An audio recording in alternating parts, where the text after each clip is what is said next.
Come on.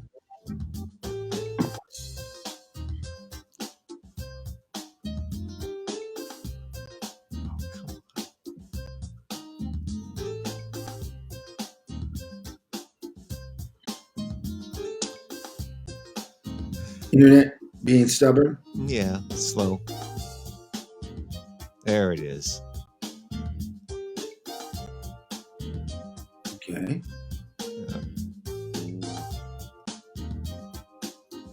Come on. There we go. There we go. I can start my watch party now too. All right. So you should be able to see it now. Yep. Okay. Woohoo! Yay! Hold on. I always forget how to do this. How to do a watch party. Is that one? No. How do I do that? Suck it again. Is that it? So I'm trying to follow us now too, so I can take questions. Oh, there we are. Okay, there's 3 people watching. Okay, now. Okay, Tom, you're there. Yeah. Pat. Oh, there we go. Start. There we go. Okay, so I can see questions. Okay. Let me see. Okay, great. I'm just starting my watch party here. You know what? Your voice just got kind of garbly. Oh, sweet mystery of life, I found you. Can you hear me now? Yeah, it's okay. It's a little. I think on the most part it's okay. The video is good, but well, we've always had good audio, and so with this equipment and with me with my in-ears on, so if it's not working, then it must be because the internet's being that. Yeah, that's kind of common. That's kind of common. So, all right. So here we are. Oh, we got 23 people. Got Raul. Hey, Raul. Dave Vogel. Larry. Tweety. So I'm Chris. Kathy. Bill Moline. Diane Petruzzi. Robert Camarda. Jeannie Waters. Steve, I'm saying hi to everybody here. Hello. That means you're going to jump for the Dori Gagliardo. Yoshiko Masa. All right. Did I say that right? No, Yoshihiko. Sorry, I mispronounced your name. Anyway, that's nice. All right, people. We have no idea what we're going to talk about, but no. Well, we're sitting here. How was your week? Last week, my week was good, and last week was really. Brandon was great, and Adolfo was great, and this is what our 3rd week in a row where we've just sat and talked for a while, and this is our Friday night hang. And you know, and I was thinking earlier today, I kind of like how things are right now. I really as long as we can eat and live. Yeah. Right. Well, I like working. I like working and being able to do some gigs. Hey, Steve, DiGiulio. I said it right this time. DiGiulio. Yeah. DiGiulio. Yeah. It's an Italian name. Yeah. Steve DiGiulio. My first wife was Italian. So. Yeah. How you doing, man? Steve's got really healthy recently. I'm very glad to see that. Nice. So, anyway, which reminds, go ahead. I want to work, but I kind of like the slow pace of things right now. I kind of like that it's easy to get to work or get to the grocery store, and that there's not a lot of noise, and I like being able to have all this time with my friends. You know, I've unlike. Well, we've talked a dozen times in the last 4 weeks and did these things on these live streams. Yeah, I like, now that I know I'm kind of going to be okay for many months. I think with everything, money, like we all worry about money, right. And the biggest thing lately for me has been getting up in the morning and looking at myself in the mirror about all the stuff I've dreamed about, wishing I could do if I wasn't on the road, over 6 months of the year and didn't come home for such short periods of time and be so burnt out when I get off.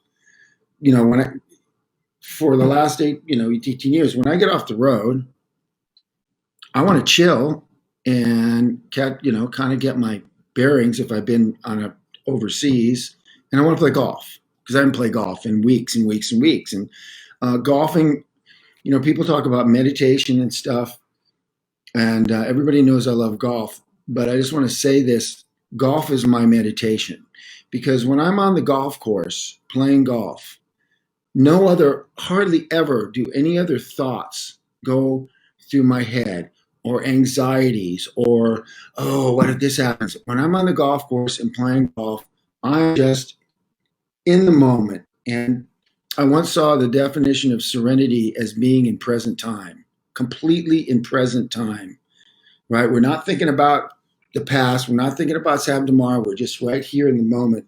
And also performing music does that for me too. But not all the time, because it's what I do for a living. And my ego's attached to it. So I'm attached to results. Where with the golf now, at this point in my life, I'm not really attached to the results, although I do get frustrated sometimes. But that's the whole thing about being in the moment, clearing our minds, because I know we're all dealing with our own personal anxieties, generally, right? Everybody out there's got anxieties, and now more so. Hey, I don't want to interrupt you too much, but I don't hang on to that thought. But Gary Meek is watching. Lane Bender, Ivan, your neighbor, and Kimberly are joining us. So, all right, Ivan and I are starting to be kind of pals, and he's your neighbor. Ivan is the salt of the earth. So here's an interesting definition of friendship. The guy that taught me to play golf, who we also shared a lot of music together, because he's a big jazz aficionado, but he didn't play. So he started teaching me. He was just a guy, an ex-golf pro that hung out at the Stanford driving range. Slowly became friends. His name was Vince Holian. And he had served in the Korean War. And he says, just ask yourself, like, if you were like in a foxhole and the bullets were flying, is that someone you want to have in the foxhole next to you? He says, that's my definition of who's. So Ivan, you're, I'm sorry, you're in the foxhole with me, dude, but I got your back. So anyway, that was an interesting story there. Yeah. Well, I had a couple of. We're going to have Tony Lindsay on pretty soon. Tony Lindsay will be joining us. He's will indeed. In about 10, 15. I told him, give us a few minutes, because you have a lot of fans. People follow you, follow Tower. And the first night we did this, we got some questions and call-ins for you. And I thought, we were thinking now would be a good time to kind of get that out of the way if somebody had any questions for you before Tony came on. Or just type them here. I have a question right here. Robert Camardo says, Tommy, does anyone stay in contact with Rocco? How's he doing? Thank you. I need to give Rocco a call. I haven't talked to him since around Christmas time. I do know he's hanging in there. Since we took him off the road, he's been fairly stable. He's got a lot of issues going on with his body that need constant supervising, and sometimes he goes in and out of the hospital. But last I heard, he was doing, all things considered, doing okay. Although I think okay for him is a way new normal, just because he's got, the transplanted liver, the transplanted kidney, and he probably still smokes cigarettes. So, what are you going to do? So I will, Robert, I will try to give him a call. I think I feel guilty now. He asked me, and I don't have a definitive answer for him. So I got to call him. See any other questions here? No other questions. Oh, Ivan said something to me. Yeah, he said, thank you for the kind words. Oh, I see. It's coming up on your feed. Yeah. Which is over on this side. I'm serious. No. I posted a picture.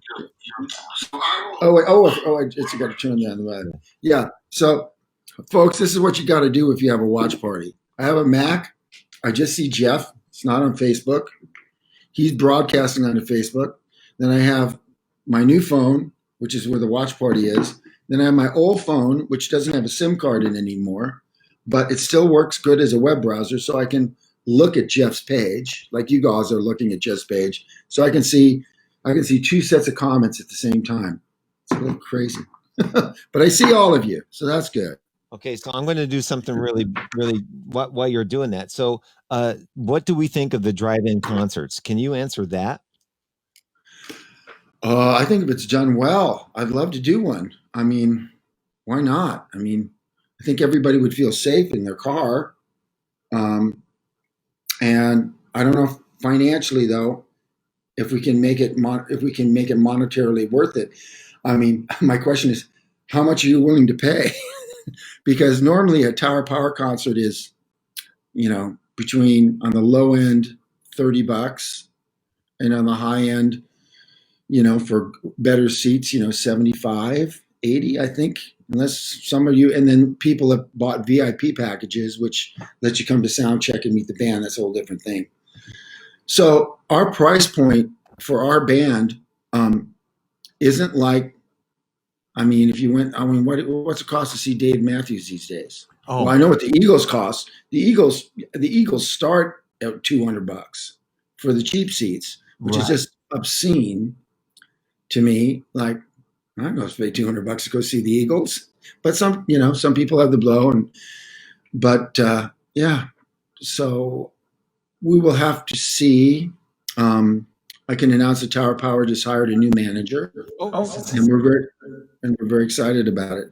Somebody talking some smack? No, that's me. I'm doing something crazy. You were talking about devices, so I loaded up my phone, my other phone, and I'm going to share to the screen in place of me a picture of all my devices. Oh yeah, you've got a lot, right? So I'm watching the questions here, and then I've got that, and then I've got another that I play music from, and then I've got an iPad over here running the sound, and then I'm using the thing I'm using as a camera is going to be the thing I take the call-ins from. So anyway, I just thought that was kind of interesting. I know, it's this whole tech thing. I've been actually studying tech, figuring out how I can, do recording sessions for people on this little Mac of mine. I gotta buy a few peripherals. Okay, so Tom has sat in with us a couple of times. This is Lane Bender. Lane Bender, I saw that. Yeah. Okay. What did Tom Markin say? He is Miss Rocker big time. Maybe you can just post. Oh, you want my sauce recipe? I guess. Sure. It is really good. I mean, I stand by it. Oh man. So the golf thing. I can't hit a golf ball for the life of me. But But you can bowl. But I can bowl. It's a great bowler. Was at one time. I went in and played golf with my dad one time, and I hit the ball, and it went from like the fairway was supposed to be straight in front of us, and it went way off to the left somehow over 3 or 4 different fairways. I couldn't ever find it. I mean, it just went way. It's very difficult. And it's hard. I just said, no, I can't do this. The learning curve on golf is fairly extreme for most people. I just happened to learn it young enough at 16, and I don't want to say I'm super athletic, but I really do think I have great hand-eye coordination, which, I have really good hand-eye coordination, and so that helps. And I hit a lot of golf balls when I was a teenager, a whole hell of a lot. So by the time I was just before my 19th birthday, I went scratch. I broke par for the first time, and lived at scratch for a year and a half until I went off to school in LA, and then I stopped playing all the time. So I got it down pretty good at one point. Anyone wants to know what my index is? It's 4.6. What's index mean? Oh, Howard Suspedis is watching. Say, hey, Howard. No, Howard. I miss Howard. Man, I miss all the guys, man. All the people that are tuning in that we both know, especially. I miss seeing everybody and hanging out. I know. We should do one of those. Oh my Did God, Howard say anything? Ivan, How do you know Howard's here? Jeff has a bigger set. Oh, come on. Yeah, he does. Oh, Ivan, come on, man. That's hysterical. Oh my God. Did I miss? Oh, wait a minute. I miss. I want to say hi to Kenneth Murray. I grew up with the Murray family. I think Kenneth, well, how many years ahead of you were you, Kenneth? I think 2 years or 3 years. But the Murrays, there's 5 boys. There's 5 boys. Was that in Palo Alto? Yeah. I went to, Craig was my year. Craig Murray was my year. But Kelly, Craig, Kevin, Kenneth, well, who am I missing? I really appreciate you guys hanging out. I feel like you're here with me. It's so cool. And is Gunn High School still there? Oh yeah, Gunn is still there. Oh yeah, it's bigger than ever. That's where you went to school. They're building new stuff. When I was at Gunn, the student body was about 1,300 people. Hey, Katja, did you just come in? It was about 1,400, and now it's like 20. It's twice as big. I don't know how they fit it. They built some new buildings, and they've got a whole bunch of portables. And a couple of years ago, I did a clinic and a concert. When I went to rehearse, the band was rehearsing in a portable, which was actually okay. It wasn't too bad. It was a little dead, but it wasn't too bad. But Gunn's still there. I have 2 things I'm thinking about. Number one, my graduating class in Aurora, Nebraska was the biggest all time at 112. Yeah.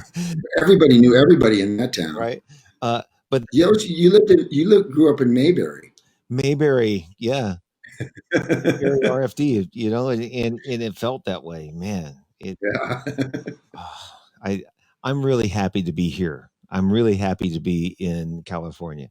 I was thinking about something the other day when I had Gary on. He was talking about mouthpieces and stuff, and I remember you showing the mouthpieces that you had, and the whole thing that you about your horn and the reeds and all that stuff. And I wonder if there's anybody watching that has any sax questions, specific sax questions for you before we go start talking music with Tony. Well, the only sax player that came on was Gary, and he doesn't need to ask any questions because he knows all that stuff. Hey, I'm gonna say hi to Brian Matheson.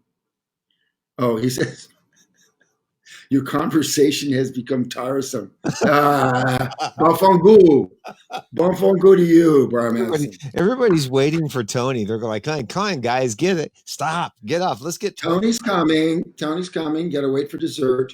Right.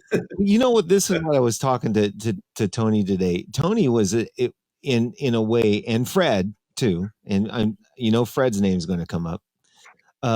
He had a way. He created his persona and an identity of himself somehow that sort of surpassed all the other people in the Bay Area, right? And because of how he is able to get gigs, and he had Spangalang, and that's what you were a big part of. And I want to talk to him a little bit about that. And I just want to know if as we go, I want people watching to come, if they have questions for Tony, to come up with them. But, yes. But Tony has been known, and it has a lot to do with his ability to sing and his ability to lead a band. But he was never one of those guys that was part of that, well, I'll get a gig and we can get Tony, but let's just make him get this much, or Tony was his own thing and has always been, as well as Fred. You know what I mean? How I'm yes, and by the way, yes, Katya, I apologize for not including you as the other sax player online. Damn it. Come on, Tom. I got to stay up, but I got too many screens. Um, Tony, so those of you who may not know my relationship with Tony Lindsay, we were in a band that worked at least 5 nights a week, literally 5 nights a week. Or there was one month where we only didn't work 2 nights. I remember one month we had a band called Spangalang. It was a 5 piece. Tony was the lead singer. Worked all the time. We made a very comfortable living just playing the greater Bay Area and doing all kinds of gigs. And that was full on steady for at least 7.5 years before Tony got this call to play in Santana. And then I tried to keep the band going. And Tony always wanted to do the gigs when he was off the road. Always. Tony is like a go-getter. Tony never sits on his butt. He just always wants to go and play. He's always promoting himself, looking for good gigs, keeping all his contacts, feelers out. He's got, and he's in demand as well. He should be, because not only is he one of my favorite singers of all time, but one of the most coolest, sweetest, super high integrity, loyal. I can't say enough about the guy. It's just, if Tony says he's going to be there, he's going to be there. And yeah, it's just super, yeah. What can I say? I'm gushing. And Fred Ross too. And then so the reason that we could keep going for the first year, Tony, was lot to do with Fred Ross. Here comes a singer that's pretty much brings it to the table like Tony did, in an equally but different way, and we could keep gigging. But eventually, Fred was getting all kinds of gigs that paid more, and we had less gigs, and so the band dwindled down. But Tony's always kept the gigs going, and I would be doing a lot more gigs with Tony if I wasn't on the road so much, because he always calls me for him. And sometimes he calls it Tony Lindsay, and I'm on the gig, and sometimes he calls it Spangalang. Well, I'm not sure what the criteria is. And the thing that I know we'll talk about too when he comes up is Tony and Fred are really good friends, and they do that. The band Soul Soldiers. That's a great band. Yeah, and the two of them, you just don't get better quality singers. Well, you also have Janice Maxie Reed in that mix. So you have Janice Maxie Reed and those two guys, and then the vocals are just ridiculously good. It's like, wow. I sit there and go like, wow. And that, I should save all the stuff that I want to say for Tony when he jumps on. Yeah, well, I'm sure we'll come up with. Let me see. Do we miss questions? Good. All right. Reed said that he enjoyed the gadgets. Reed Watley. Reed Watley is kind of a gear geek. He likes seeing all the bells and whistles and all the phones and the devices and stuff. He kind of likes that. Yeah. Which live streaming is something that everybody's doing, and it's not easy to live stream and get good, solid signal all the time. And it's been, everybody's trying to do it, and not everybody is successful all the time, and it's really hard. So we're all subject to the internet and Wi-Fi and whatever we're using. So at any time things could crash, and I will be happy when some live gigs come back and we can keep doing that. So that will give me something else to do than sit here and think about how am I going to make this look better. And at some point they will get a better live streaming way, a way of being able to get audio through the pipeline without compressing it so much, and also video. So the stream will be cleaner because fiber optics everywhere would do that trick, wouldn't it? It would, absolutely. But if everything could go to fiber optics. Yeah. By the way, just quick questions. Chacha asked me, if you play tenor, do you automatically know how to play baritone and alto? Yes, you do. They all play the same. However, you might struggle with intonation or like a really good tone or lack of your own personality on that instrument, maybe. If you're a really really great player, like if you're already a super accomplished player on tenor, you will sound good on alto and bari and soprano. You will. So that's that question. And um, yeah, I'm Fred. I'm a nut. Fred says I'm a nut. There was one more question here too. There was a sax question in here. Yeah, I got it. Is there a tone variation on the Yamaha tenors finish, black lacquer, etc., or just personal preference? Yes, there is, very much so. And the reason I gravitated towards the black lacquer ones, they started me off on one that was unlacquered, and it just seemed too bright to me. I mean, I played it for 3 months. I played this horn, played great, and then I just went back and played my Selmer, and I just realized that the darkness, I missed the bass overtones. And Norbert Stachel said you should try the black lacquered ones, because I guess it's a little heavier when they add the black lacquer to the finish, which I don't know, maybe makes it vibrate differently or vibrate less, or it seems to have more. It seems to be a darker tone. So that's why I play the black lacquer ones. But that's another reason why you'll probably never see me play a silver plated horn. And I know guys who love silver plated horns. I played silver plated Mark VIs that were great. They just always feel too bright to me. But I get why guys love them and they sound great on them. It's just, apples and oranges. I'll play a gold plated Yamaha. So gold plating is good. So all three different finishes sound different. Yeah, very interesting. And the thing is, mostly the player is the only one that's going to notice. But that's all that's important. I mean, it doesn't matter if you hear it, Jeff, as long as we're happier with our sound on that instrument.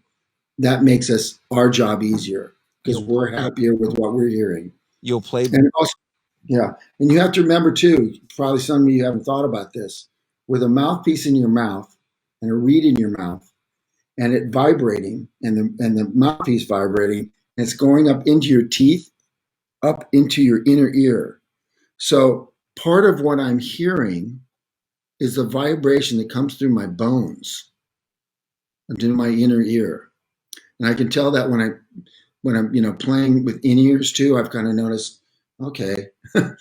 So there is some of that, which is one of the reasons too why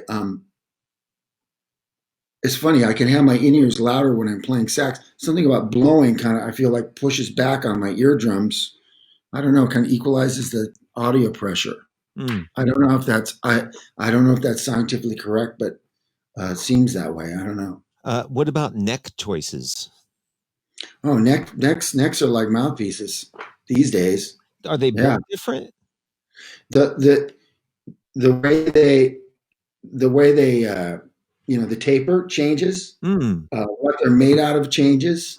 There's little things they can do where they attach that changes. So also you can change, how, if you want more resistance, you want to feel more resistance, you can have necks that give you a little more back pressure or a little more free blowing.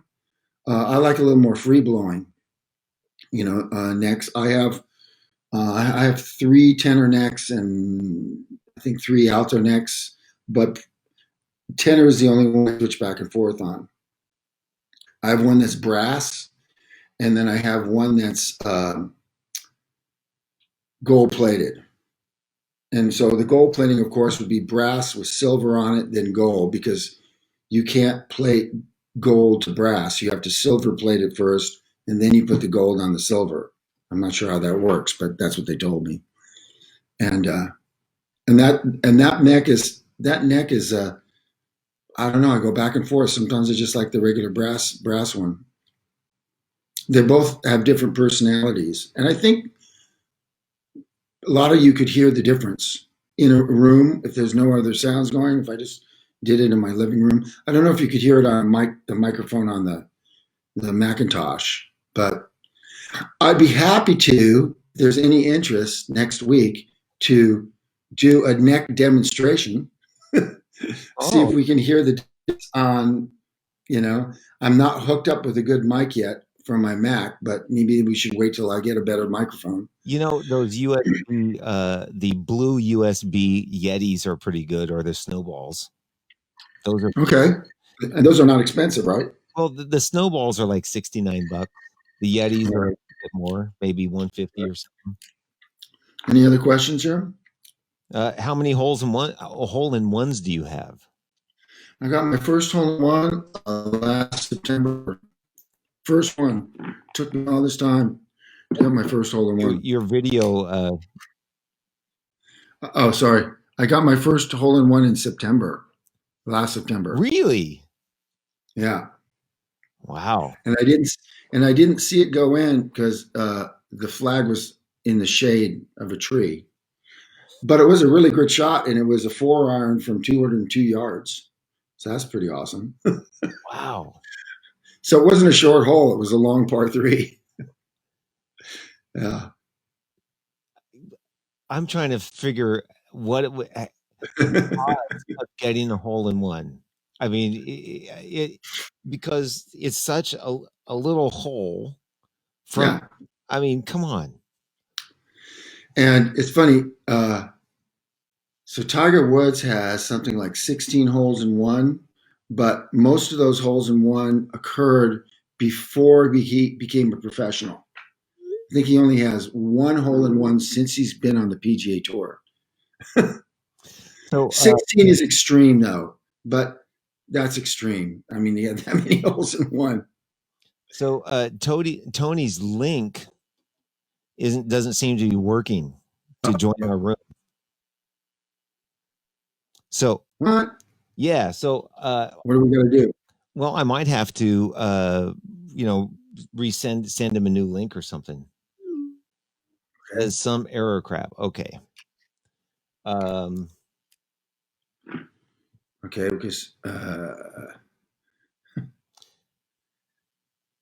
12,500 to 1. Kathy, are you sure about those odds? I think they're higher than that. The odds of making a hole in one. We got to get Tony on. It's Tony time. It is definitely Tony time. He's been trying to get on. Apologize, folks. Yeah. All right. So what we might have to do, let me just try sending him this link again. And bear with me. There's always something. Worst case scenario is we can just FaceTime. We can have a 3-way conversation with FaceTime. Well, actually, yeah, I could probably put him on the screen. Okay. Did you send him a new link? I did. Well, I resent this link, and if worst case scenario, if that doesn't work, so hang on, everybody. You're watching all this. This is the first time I've tried having somebody join the conversation later.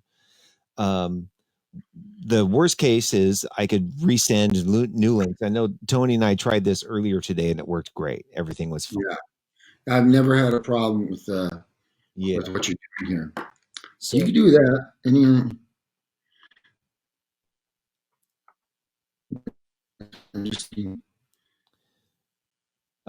Steve asked that hole in one question. Yeah, Steve did. All right. So here's the other thing is sending somebody else the link isn't going to. Toby, sending you the link to send to him won't work. That's what I have to do. What I may have to do is have you log out. I'll send us both new links, and we'll have you both relog back in. We can try. Okay. Hopefully we won't have to do that, folks. What's that? Because I know some people are ready to hear Tony talk. They are. I'm ready to hear Tony talk. Okay. So let's see. Let me ask him. Send him the link. Sorry, folks. Ray Ponson, I apologize for not returning. Yes, I got those pictures from the 1980s. Let me see if anybody can see. Oh, shoot, I better not do that. There we go. No, I can't show them that right now. Okay. And here we go. We're back. Let's start over. Only 3 people now here. Everybody hung up. Okay, here we go. Three. Nice and see. We got People are three starting to people. come back. All right. Well, it says there's a lot more people here than there are. Oh, there's Bill. Hey, Bill. Yes, Bill Moline, you are a sax player. I can't keep up. I got too many devices, dude. And I got to put on. Tony's back. Hey, got it. Hold. Back. Okay, Tony. I just came. You have never been here. Hey, Tony, turn your phone sideways. Hey, do you have headphones on? He has headphones on. Okay, he's got headphones. Yeah, you know. You handsome man, you. Well, you know, what can a brother say?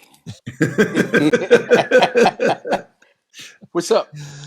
Okay. Oh man, we're so glad to have you on. I kept trying to get on this bad boy. It wasn't letting me in. I'm like, what? Don't like black people? What's up with this?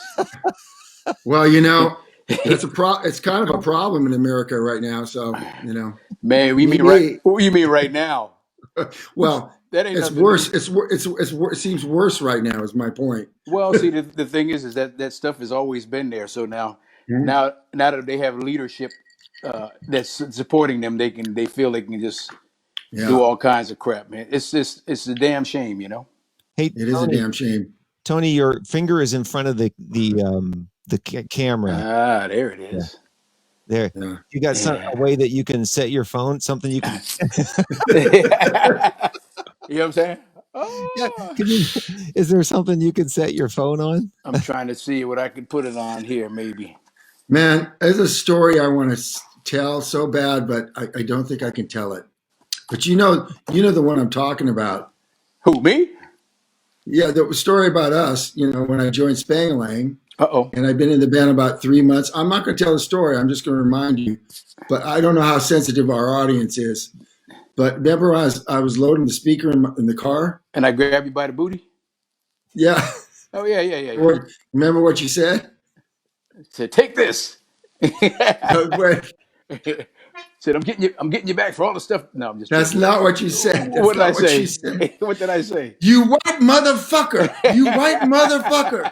Fuck you! Hey, what kind of audience do you have watching this thing? We all. I don't know, but we just whatever. But anyway, we did. Yeah, that was some funny shit. And I've been in the band 3 months, and that's when I'm like, oh, okay, so that's how we're rolling. Okay. I wish I did have something to put this bad boy on. What do I have? Nothing. Are you on your iPhone or your Mac? On the iPhone.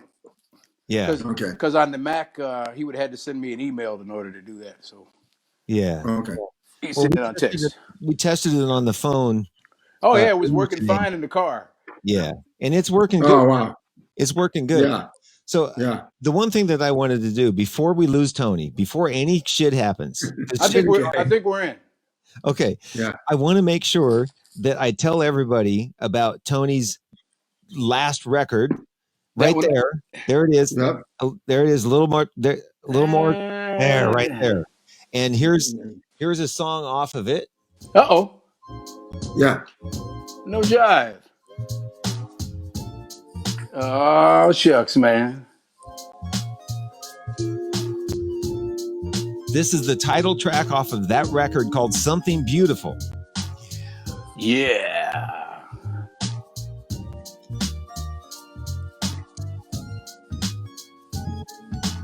Living my life in my own special way. I like it. Yeah, me too. You better like. All right. So, you know, it could use a sax solo. What was that? What's that? I kind of needs a sax solo though. Nah. Well, you know, but see, every time I call you now, see, Tom got to be a big shot now. See, you know, so when I call him, you know, I can't get him anymore. You know, it's like, I'm just on the road, dude. You know the routine. I'm available now. I'm available. The last crazy. One I called you for, you turned me down for a go play golf in Sacramento. That's because I already paid a bunch of money to do it. You paid $15. Come on, man. No, $15. It was more than that. Yeah, it was a bit more than that. Plus, guys were like counting on me to show up. Hell with You them. We were doing a worthy cause, man. This is true. But we're gonna do it again. Yeah, I know. Next one I'm down with because I'm not prepaying anything anymore. But yeah, we're going to do that. So, man, is Tower done for the rest of the year too?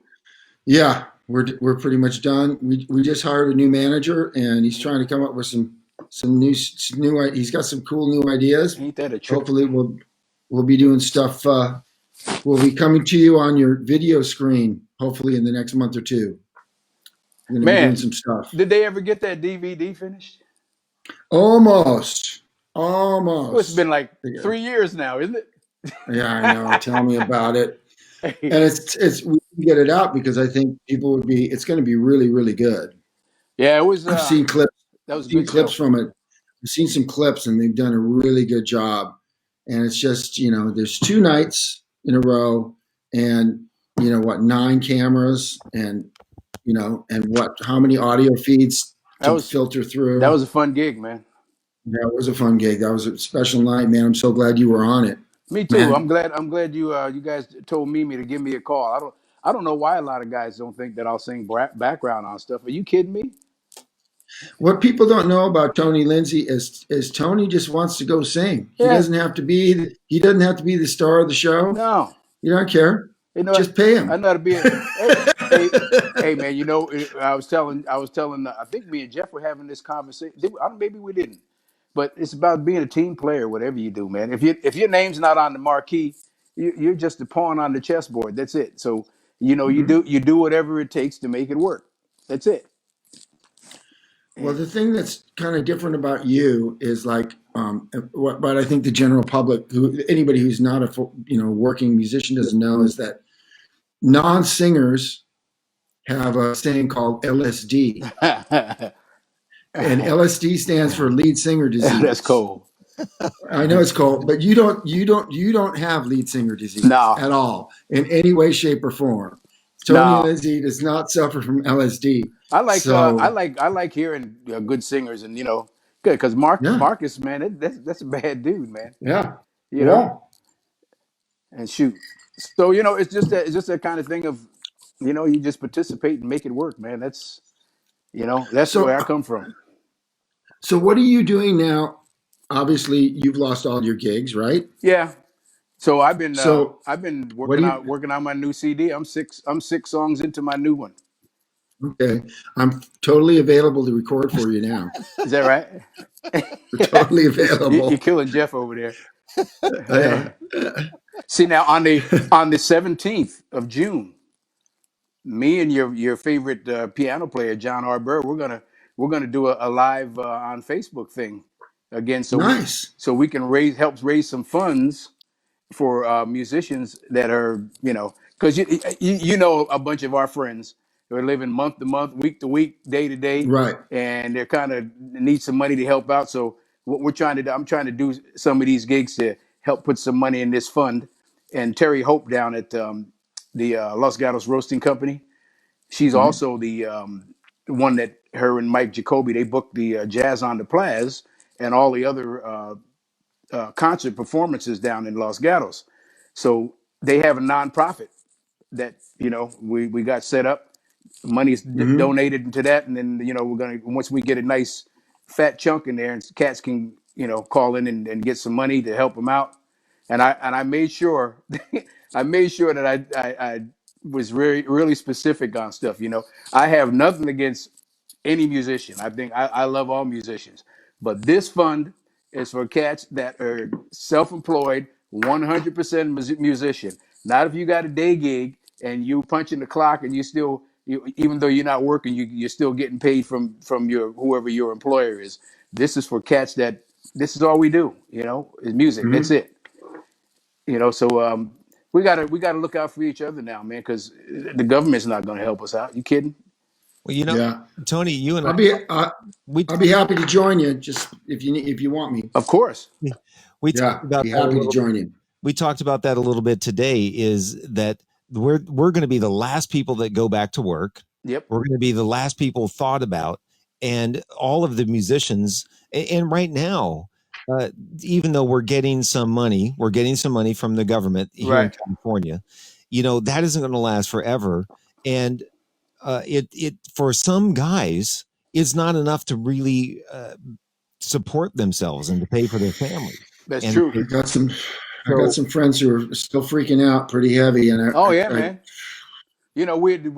We ended up being a few of the lucky ones. With those 25 years I was with Santana, man, I made sure I put my money away. It wasn't necessary to go be spending the whole. But I didn't want to be. I don't need to be prancing around showboating for people.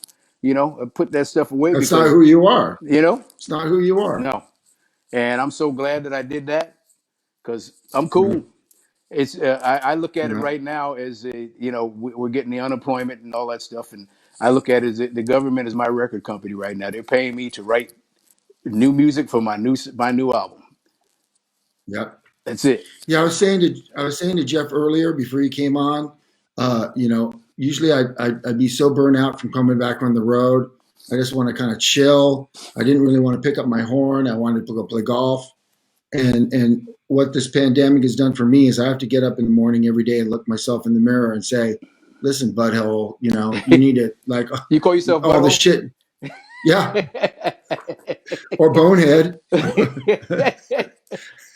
And I go, look you got no excuses now. Absolutely no. So if you don't come out of this pandemic with some new shit. That's true. How are you going to feel about yourself? That is very true. And the first thing, and I already know I'm not going to feel very good. Really? If I don't come out here with writing some songs, being able to record on my computer, all this stuff I don't know. Well, wait a minute, Tom. What are you doing that you haven't been doing that? I'm practicing. Well, I've been on the road. I mean, the first thing I'm doing is practicing. Wait a minute. Okay. We've been on for 3 months now, man. You know what I'm saying? I didn't do shit the first 3 weeks, dude. I'm not you. No, I'm not you. You see, Tony, nothing stops Tony. Hey, man, when I was doing the Santana gig, I would give myself 2 days off before we would leave for to go on tour, and I'd give myself 2 days off when I came home before I got into stuff. And I want to keep moving, man. I got to keep working. But you got to do an album, man. You got to do it, Tom. I do. Well, here's something that's never happened since I've lived here. And I'm kind of walking around my place. You got a studio? You got a studio in the house? But I don't know. There's not enough light here. Let me turn on the light. Yeah, it's kind of dark. Tony, I'm loving this. Me too. Because I'm getting this case. I don't know if you can see all my horns out. Oh yeah. That has never happened. That's every horn out but my spare tenor. They're sitting there, and I pick them up when I get out of bed. Now I pick them up, and I'm not up very long before those things are not going in my mouth. yeah, but why don't you have a recording set up there in your house? I was just talking with Brian Matheson, who's I think still listening to us talk, and Brian was coaching me on what I need to buy. So, Tom, you know what? Do you have a Mac laptop?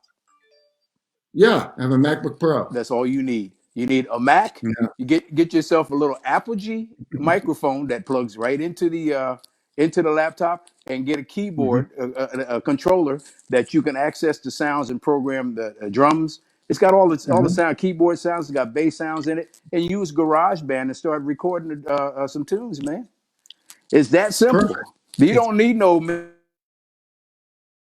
anymore. I mean, Perfect. If I can do it, anybody can. I'm serious. I'm serious. That's true. Yeah, that's true. I just want to point out. Let me just say what Tony just said. That is what anybody needs. Yeah, sit down in the room and start writing songs. Yeah. Hey, GarageBand is bad, man. GarageBand is killing. Yeah, I've checked it out a little bit. It's just the poor man. Yeah. It's a poor man's Logic, man. That's all it is. Hey, you know what, Tony? Can you and Tom? Can you tell me a little bit about when you were? Oh, okay. Time out. Brian Matheson says, Tony. Brian Matheson wants you to come and spend money over at his studio. Is what he wants. That's what he wants, and I understand that. But you can Retort, Brian. but you do your preliminary work at home before you take your stuff over to his place. No, I think Brian's joking, but he says GarageBand is for kids. Hey, you know what? I think You better. he's joking. I'm gonna tell you I right was now. Let me tell you this: digital is digital. As long as when you're recording, you don't have stuff distorting. They can drop that over into Pro Tools. They can drop it into Logic and anything that you use. It's digital, man. That's right. you hear And that, you Brian? do the preliminary work at home, man. You set your stuff up. Otherwise, you go to studio and you're trying to get all this together. That's gonna cost a lot of money. You can save yourself a lot of money by doing so much homework before you get there. Oh, Right. Brian's not going to charge me any money. I love Brian's studio. He's got a nice place, but plus you need to learn. We need to learn that stuff ourselves, man. Yeah, you're right. You're right. Yeah. Yeah. Hey, I want to know a little bit about the early days of Spangling and when you first started that and when Tom joined the band. Oh wow. You guys were playing like Tom was saying. You guys were playing like 6 nights a week, All the time. all the time. It was it started from the Danny Hole quintet. Danny Hole was the one of him and Bob Bain. Do you remember Bob Bain and Steve Zarnicki and those cats? Yeah, Mhm. Yeah, those Yeah. are the ones. Those guys started, and when I joined the band, Gaylord Birch was playing drums. Holy shit! Uh-oh. That's right. That's right. Yeah, that's when I joined it, and Hold, yeah, Hold on, after Tony. okay. hold on. Who's that? Fred Ross. Yeah, that's right. I'm calling in. I can tell by the laugh. that's that's my boy El Frederico Rossellino. Yeah, here we go. Yeah, He's not angry Fred anymore. He's not angry Fred Well, anymore. that depends. No, he still got a little bit in him. Some things never change, man. Tony, okay, and he's cool. So Fred's laughing so much. What's going on, Fred? Talk to us. Man, Tommy, I miss you, boy. How you been, man? I just missed you. Tony, I see him all the time, so we cool. Jeff, we'll talk later.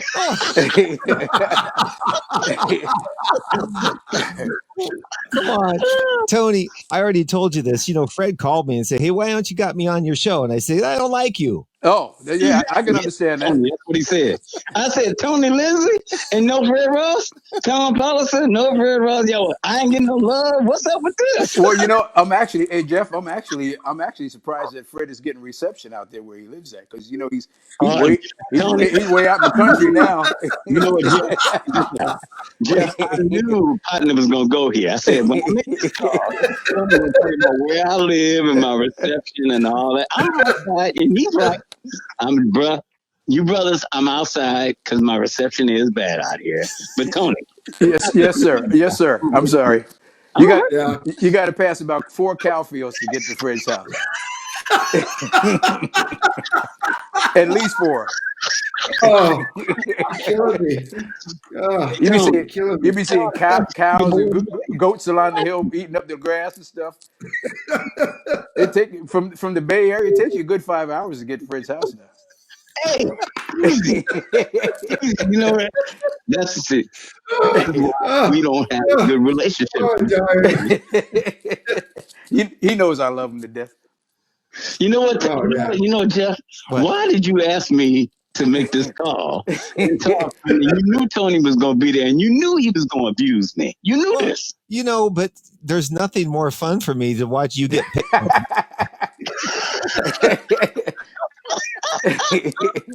Yeah, you know what? And that's the truth that was ever been told. That's it right there. You guys are wrong. Tom, you still my main most homie. Tony and they messed up. So I think if any of you were on, I was telling the story how when Tony got in Santana, and I was trying to keep the band together while he was on the road, and I met Fred, and Fred started subbing, and Tony didn't know Fred. You got me. You told Tony this is the cat that can, Yeah, but you had not. Yeah. But you had not met Tony yet. Nope. And then Tony was back off. So you remember this? both of you guys remember this. So you came to the gig, and I said, "Hey man, this guy just came up to me and he wants to sit in, right?" And Tony didn't know what you looked like. I sure And didn't. you came up and sit in and just went and killed it. And Tony was going like, who is this motherfucker? Remember that? Do you remember that? That was I funny. remember. So now wait a minute. Was it at number one Broadway or was it down at down at Ronnie Lawton, this place down in San Jose? Number one Broadway. Number one Broadway. Yeah. Yeah. No, but you know what, Tom? But you know what? You got it. You know what? Confirm this for me. Tony, to this day, and he's sitting there, so I'm gonna say it in front of him and Jeff. Now, do you remember this? Because when we did that gig that you sent me on, you know, for Tony, because you know Tony was there and he was at the Ronnie Lott place. Okay, Tony swears to this day that he knew exactly who I was. And you know who I knew? You know how I knew? I was from LA. Yeah, but you know how I knew? You didn't know it was me. Yes, I did. And I'll tell you how I knew. You didn't know it was me. Because I had talked to you on the phone before. So when I heard your voice, I knew it was you. Tony, I ain't buying it. You can tell that lie as long as you want. I ain't buying it. I ain't buying it. Oh, you gonna pull up on me like that, huh? Oh, okay. Tell him he's a liar, Tom. Tell him he's a liar. You know, hey, man, I don't know for sure. If you were sitting next to me right here, I'd have to give you a kiss or something right now because you know he is very kissable. Speak up, I can't hear you. Speak up. I can't hear what you're saying. Oh, really? I said you're very kissable. You're very kissable. Go ahead, Tony. Say it. What? I already said it. Tony, I can't hear you. Really? Everybody else can hear me. Okay.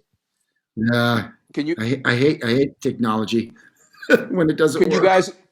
Jeff, can you hear me? I can hear you, but if you maybe just get a little closer to the mic. Thank you, Jeff. He's so cool. I can interpret. I can interpret. Okay, hey, Fred, actually, I'm pretty close. You notice how nice I was to Tony? Yeah. You know, I wouldn't have been that nice to you. Why?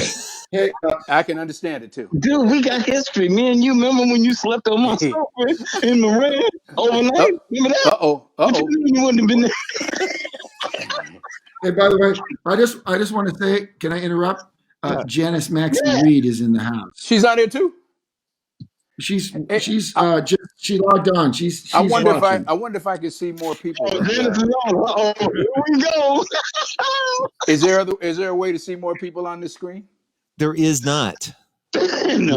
No, unfortunately. So you'd have to have multiple devices. So I could take my clothes off right now, and just you and Tom would see me, right, Jeff? No, they see it. No. Everybody would see it. Oh, really? Well, hold on a second.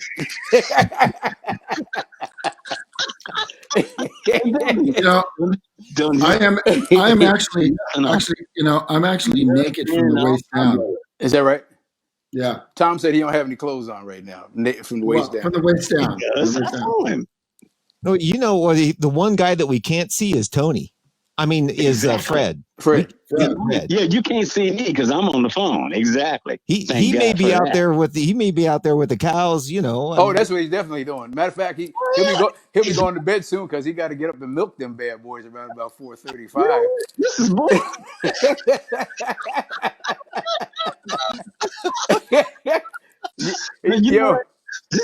Hey Jeff, you need some goat cheese. Hold up. So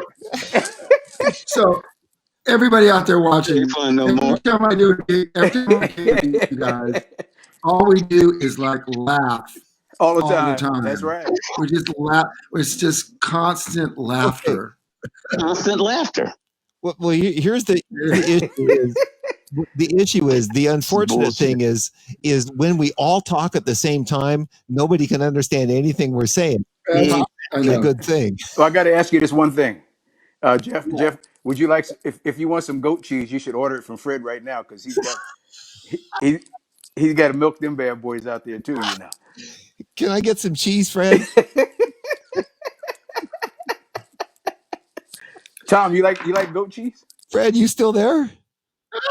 Yes, and with the right combination, sure. Yeah, you just said something that was very, very important. You said when we're all talking, then nobody can hear each other, and that's probably a good thing. So guess what? You guys dissing me about living out here in Oakley because Tony Lindsay's in the goddamn. I'm sorry. Hey, what kind of language is that? And the mother, he got jokes. So guess what? I have a question. I have a question for Fred Ross. Oh, I want to hear this one. Fred, hold up. Fred. Go, Tom. Fred, can you hear me? Yeah, Tom. Talk. Because I can't hear you that much, and I can hear you better. Okay. Do you still carry nunchucks to all your gigs? Uh-oh.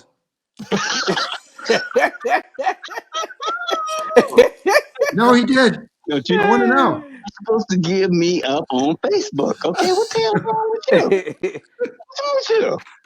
Well, do you still come to the gig armed? Is what I want to know.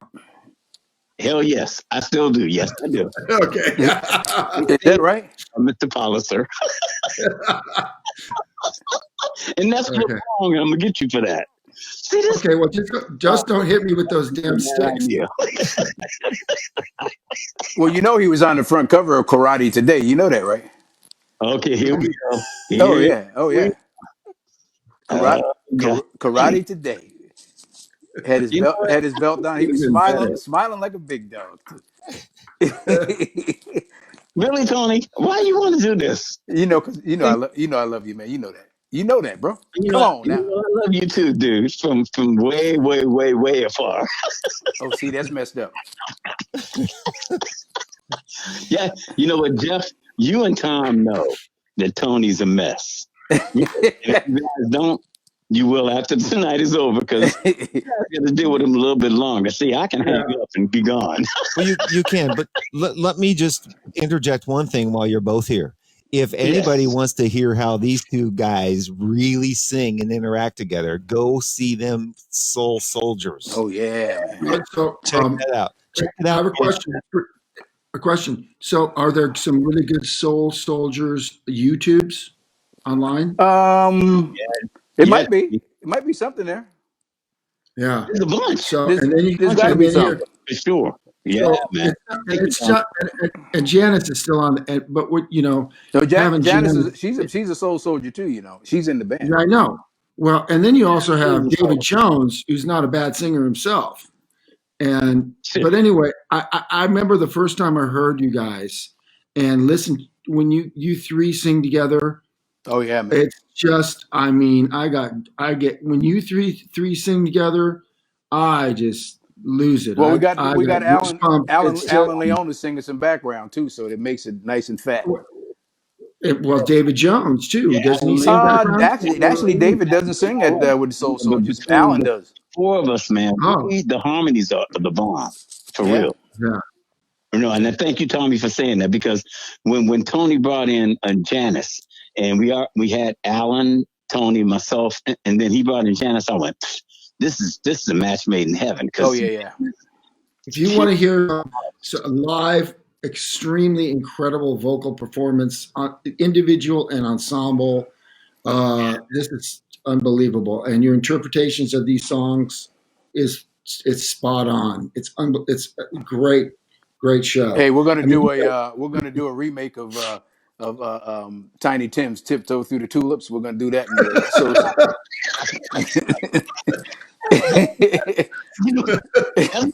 I'm quitting.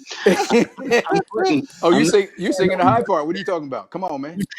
Is Fred? Are you going to have Fred in that costume too? Ooh, that I didn't even think about that. Yeah, I got some dresses. Ooh, really, Jeff? Really? I got a whole garage full of them. Uh-oh. Fred would make a good black tiny.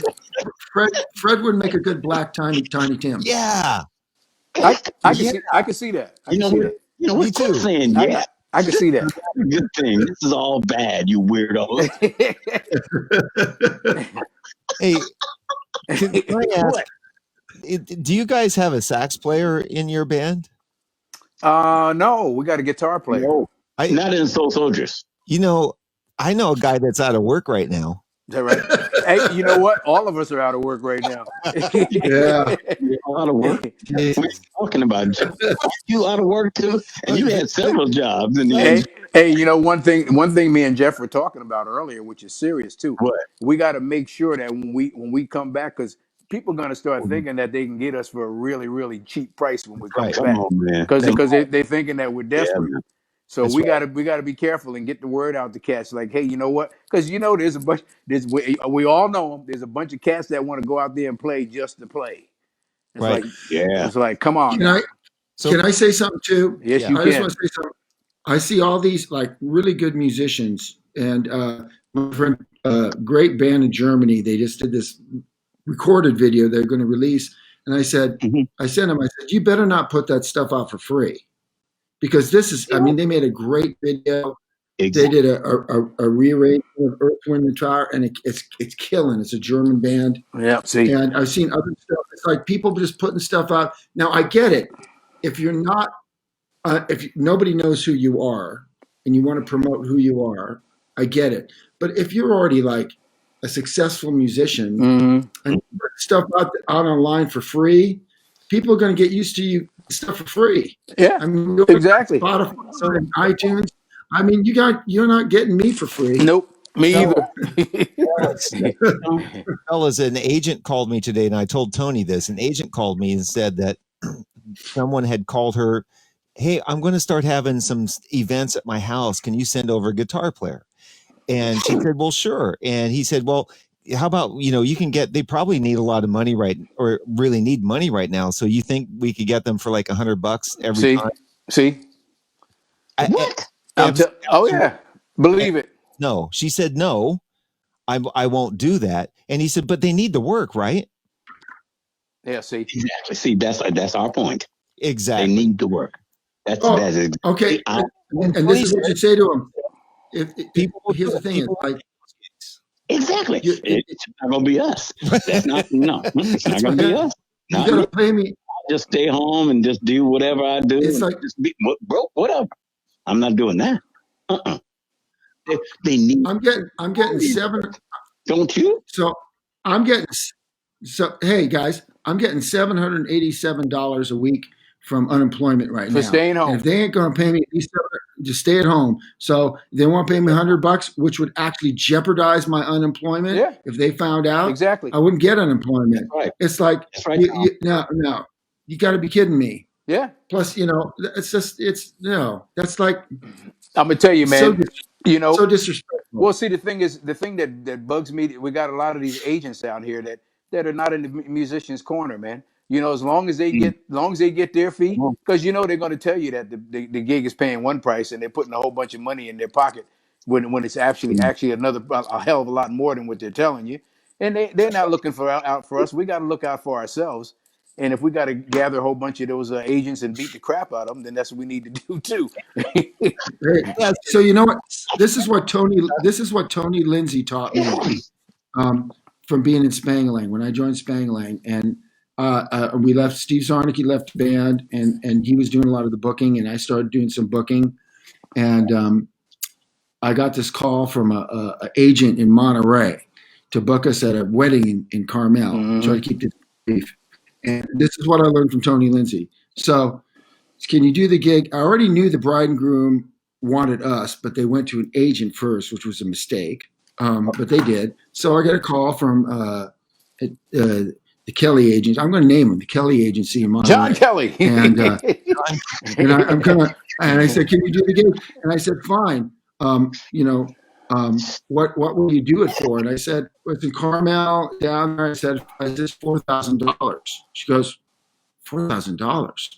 She goes, that's like really high. And I go like, well, we got to drive almost 2 hours and 2 hours back. And, we got to get there to sit up early. And we're going to be there like 6, 7 hours. I said, That's right. yeah, $4,000. Oh, I don't know if we can afford that. And I said, well, maybe this is what Tony taught me. Well, maybe we're not the right band for that gig. Hey. So they come back. So we finally come down. I think we come down to like $3,400. And so I said, I'll send you my contract. She goes, what? Yeah, I'll send you our contract. instead of them sending their contract, I sent them our contract. Mm-hmm. She calls me back up and she goes, well, what's this clause in your contract that says the band will eat the same food as the guest? Come on, and I said, man. And I said, well, yeah, it's like dinner time and we're driving out early. And I said, so I've done this before. So we're going to sit back in the kitchen and have a pre-boxed sandwich and a bag of potato chips and a piece of fruit in a box in the back, And it's like, it's dinner time. It's like, no, that's not. And well, I don't know if I can do that. It's 160 plate dinner. I said, well, maybe we're not the right band for your gig. We went back and talked to the bride and groom. Comes back to me. The last thing she said is, how does your band dress for the gig? And I said, we wear really nice clothes. We wear really nice clothes. We'll wear, some of us will wear ties, some of us won't, but we'll dress up nice. She goes, well, all of our bands always wear tuxedos to weddings. And I said, now why the heck would you do that? Why do you want your entertainers to look like the wait staff? They're entertainers. I said to her, you're underselling your product. I said, it looks much cooler if you put your band in cool clothes. Well, you guys wear and I said, we won't do that. We won't do that. We're going to wear nice clothes. At that point, she already knew not to argue with me. But I learned all that negotiations. But I'm going to tell you right now, Tony. It was a good thing she was talking to you instead of me. Because I'm telling you, you'd have hung up. Hey, I don't want to mention the agent's name because he's actually kind of a friend, well, so-called friend of all of ours. But we're doing this, and Fred knows what I'm talking about. So we're doing this gig at the Ritz-Carlton up in San Francisco. Big old wedding, man. Now you've been in the grand ballroom there at the Ritz. I know we all played in there. That thing is huge. We all have. Yeah. They had food tables going all the way around the outside of the room, all the way around, and there was a different food at every table. This was a huge wedding. What? So come time for the band to get fed, they're gonna take us in this back room where they had a bunch of boxes and stuff. And say, well, you guys eat back here. And like you were saying, those sandwiches with I said, I am not eating that crap. Yeah. So I looked at the other cats in the band. I said, I'm going out there right now and grabbing myself a plate and I'm getting some food. And if I don't ever do another gig with this cat that this guy books, I don't give a crap. I went out there and got me a plate and started making my food. I turned around, the whole band was behind me. Yep. Hey, you don't play that, man. I am not going to be treated like no secondhand citizen. Forget that. We're your entertainment. You know what? Treat us right. That's it. That's right. That's right. Man, that you just guys reminded me of the movie that had a huge effect on me, and I've watched it now like 3-4 times. Is the Green Book? Oh, that's a good movie. Yeah. That Green Book, man. Watching that, and I didn't know that piece of history.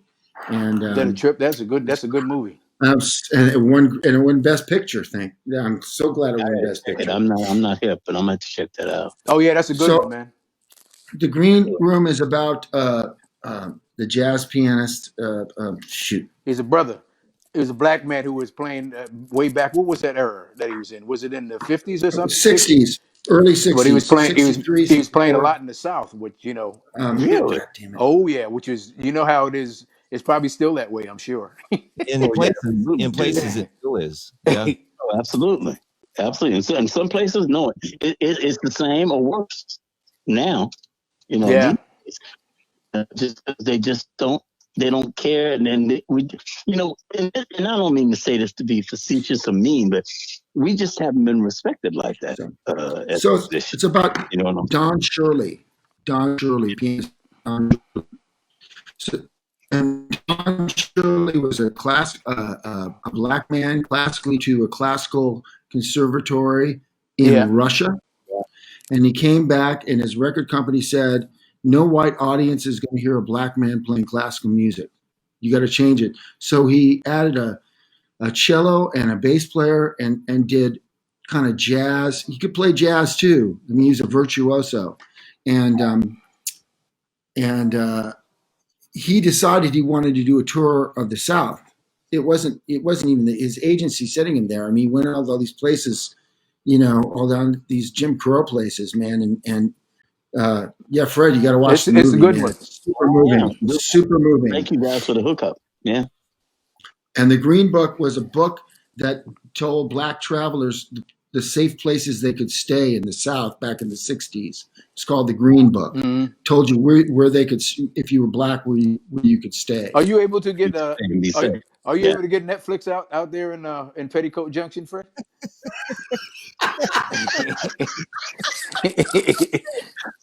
But you really are. I'm not sure. I'm not sure if the service will reach way out there. Will it? Oh, Lord. And no, Hey, Tony. That's so funny. Hey, Tony, I want you to know that Fred's going to be on next week. You can call up and give him shit on his. Oh yeah. Oh no, you better not call me next Wednesday. It's Wednesday. Tonight was enough for me. Okay. Wednesday night at 8. Hey Jeff, make sure you send me. He's not going to be a on little with us? reminder. Okay, I will. Hey Tom, you could be there, but Tony, you stay at home. Don't be talking here. Wait. What's up with that? Don't bother me. Oh, come on, man. I'm gonna talk about you. It's all gonna be good, bro. I thought we were boys, man. Hey, hey, Janice. Hey, Janice is still watching. Hey, Janice, you need to call in and like give me your take on these two guys, because I want to hear the Janice Maxie Reed stories. Oh boy, I bet she got some too. I bet she got some. I know she's got some. So if we can take another call, but we have to get Fred off the phone. No, we don't need to get Fred off the phone. You know what? I want to listen to what Janice got to say. I'll see you guys later. I love all three. Yeah, but she may not call in. She may not call. Can we call Janice? Hey, Janice, call in. Janice, call in. We want to hear your story. What you doing? Janice says yes. Janice says she'll call in. Uh-oh. So put up the number. Okay. All right. So Fred, you hanging up? Hey, Fred, thanks for calling, man. Hey, man, I'll see you next week. All right. Right. And I do love you, Fred. No, you don't, Jeff. You're just a jerk. Well, I do love you. Hey, Fred. In many ways. Fred, you better get to bed. You better get to bed soon, because that rooster is gonna start crowing about 4. Hey, Tom, that's not funny. You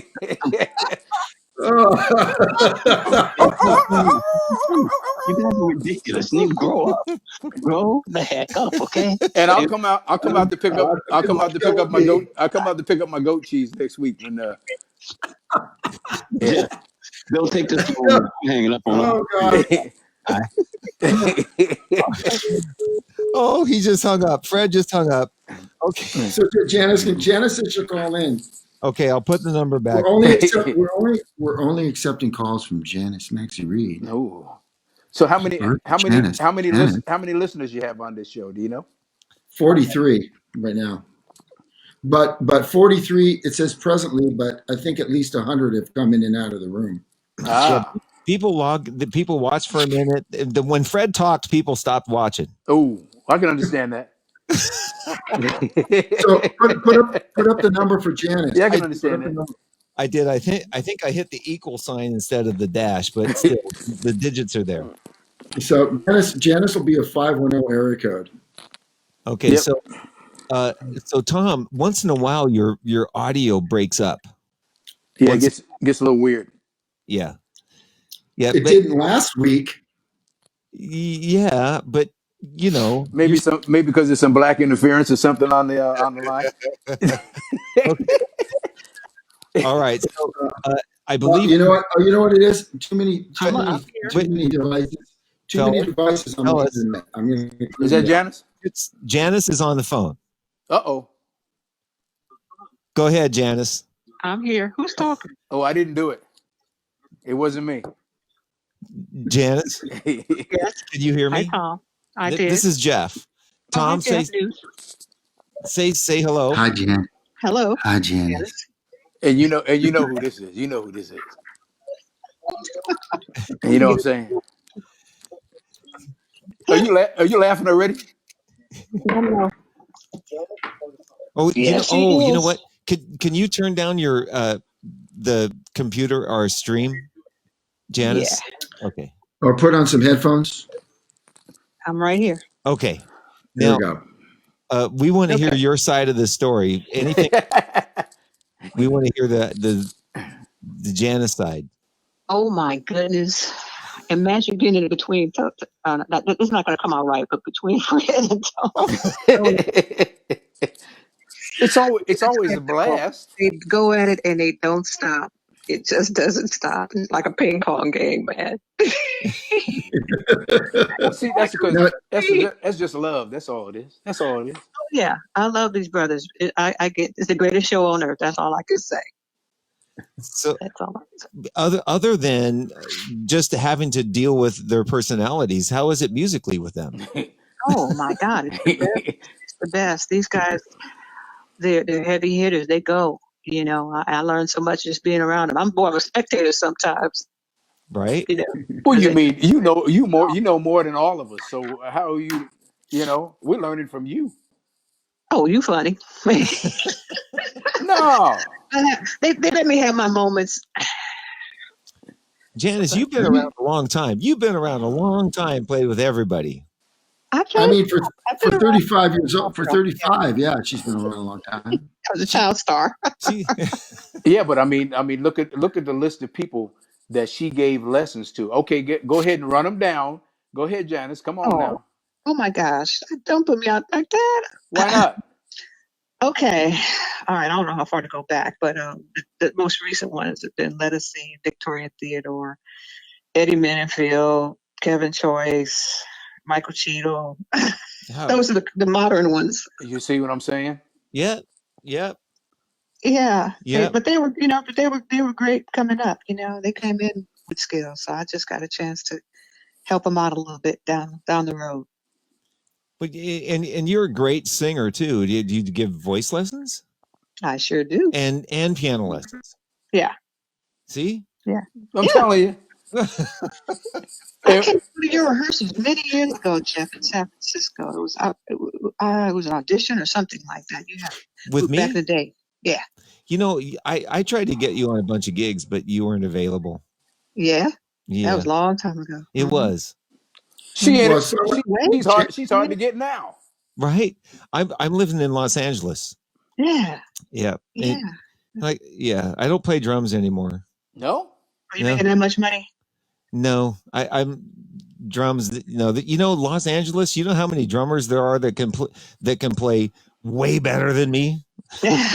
Like really? Hundreds, every bar, So you don't play drums at all anymore? That's I interesting. Quit. Really? However, can I say what Jeff is a really great sound guy, and he came out on tower and subbed on the monitor boards and did monitors for us on a 2.5 week tour. Did a great job. He's got friggin' great ears. He's got musicians' ears, and if you ever need somebody to do sound for you, wow, he'll make it sound like it's supposed to sound because he knows what it's supposed to sound like. So is that what you're doing down in LA? Just sound stuff or what? Yeah, actually, that's all I do. Sound. Okay, that's good. I remember when I came to that audition, I was so impressed because you were band leader extraordinaire. You had everything. No way, no. You're being too kind. Well, that's what I remember. I remember this guy has everything. He's got the PA, the microphones, the singers. Everybody just shows up and does it. He put all that together. I was just so impressed. Thank you, and all three of you. Well, Tony sang with me a few times. Oh yeah, Tom played in the band a few times. Quite a few times up at the top of the mark. Yeah, and some weddings and stuff. Yeah. So wow, I missed all that. I miss. I haven't been to the top of the mark in probably since you've been down to LA. I don't think I've been in there at all again. Yeah, it's a nice room. Well, we had to give up one night, so we were only doing Fridays, and I got Calvin was like the regular guy. I'll be back. He was able to do all of it. So, and I was in LA, so I just said, well, as long as you guys can keep doing the gig, fine. There you go. Right. And they kept doing the gig. So until 2016. And I finally said, I can't run the band from LA because I would still try to find a sub for somebody if they bailed. which was probably all the time. You know how folks are, man. I don't know how many times I get a call at the last minute. Right. You know. Yeah. Well, and I tried calling you a couple of times, and probably working already, huh? Yeah, yeah. So Janice, it's really nice you. I mean, and I wish that I could have actually worked with you more. Oh, me too. Yeah, me too. My loss. No, but this thing with you and Tony and Fred, though. Come on, I seen the YouTube of that. Then that thing, you guys, the Soul Soldiers. Yeah, it's the first year that I put that together. Our first gig was at the Coomber Jazz Center up in Santa Cruz. Tim Jackson said it was weird because I'd seen Tim at something, I forgot what the heck it might have been, and he says, "Man, it would be nice if you." Matter of fact, I think I did a gig up there with Chester Thompson, and it was me, Chester Thompson, Chris Kane, Ronnie Beck, and Howard Wiley on saxophone. Yeah, and so Tim was talking to me. He says, "Man, I always wanted to see you do a mixture of some Bill Withers thing and Lou Rawls and a bunch of them and mix it up." And I went, "You know what? I'm gonna put that together because I always wanted to do something like that." So the first gig we did was at the Kumbwa, and he said, "Let's just do the one show." So we set up to do the one show at 7:30 or whatever. And man, I'm telling you, he called me about a week before we were going to do the show. And he said, "Dude," he said, "I got to add another show." He said, "We sold that first show out so much and we're getting so many calls for the second one. We got to do a second show." So we did that. So that year we did the Kumba was the first gig. We did Jazz on the Plaza in Los Gatos. We did the San Jose Jazz Festival. And I also think we did the Monterey Jazz Festival that year. And that first year, just like that. But if I'm a promoter or an agent or somebody wanting to book a band because of all you all's history and knowing you, it's like case closed. Look, we got the best of everybody, right? I mean, who's going to say, "Oh, I don't want a band with Tony and Fred and Janice and whatever"? I don't. Obviously, they know it's going to be good, right? Yeah. Just out the gates, you're going to go. You're going to like whatever it is they're going to do. Every time I've gone to a Soul Soldiers gig, the audience is drawn completely in. You guys have them in the palm of your hands. Well, it's because it's the combination of the music and just how we have the stuff flowing. Everybody gets the chance to shine, and we do group stuff at the same time too. Because people are like, "Man, you should be doing this." I said, "No. Everybody was throwing in the ideas. I went, "No, we got the concept. We know exactly what we're doing here." In technical musical terms, it's the shit. Yes, it's a very fun gig. It's the shit. But the thing that I always like what Tony does is once there's a groove and he just starts. That's it. And he just starts, and then all of a sudden the band just starts jamming, and then he starts making stuff up, and then it goes on, and that's what really draws the people in. Yeah. He'll see somebody in the crowd and he goes, "Yay, Tommy." Yeah, and he's pulling that stuff out. Love that. Well, Janice, I have a question for you about Tony. Wouldn't you agree with me that Tony Lindsay gets away with some stuff that like nobody else could get away with? Tom, thank you for saying that. I tell Tony that all the time. I say, "Man, I'd be fired if I said any of the stuff that you say." I couldn't do some of the stuff that he does, except if I'm next to him. It's the way you say it. I know it's the way you say it. It's also just your personality. It's a special who you are as a person. I'm not you. It's just a thing. It's a gift. It's a gift, Tony. Yeah, it's the way you say it. That's all it is, man. It's one of your many gifts. Crazy things on the mic. On the mic. What? And people look at me and I go, now you know. That's now you know you were thinking it. You were thinking it. I just said. Okay, so here's my. So Tony, folks, you don't know Tony likes changing lyrics. I think one of my favorite gigs. Well, we used to play at this place called, a couple stories real quick. We used to play at a place called JJ's Blues.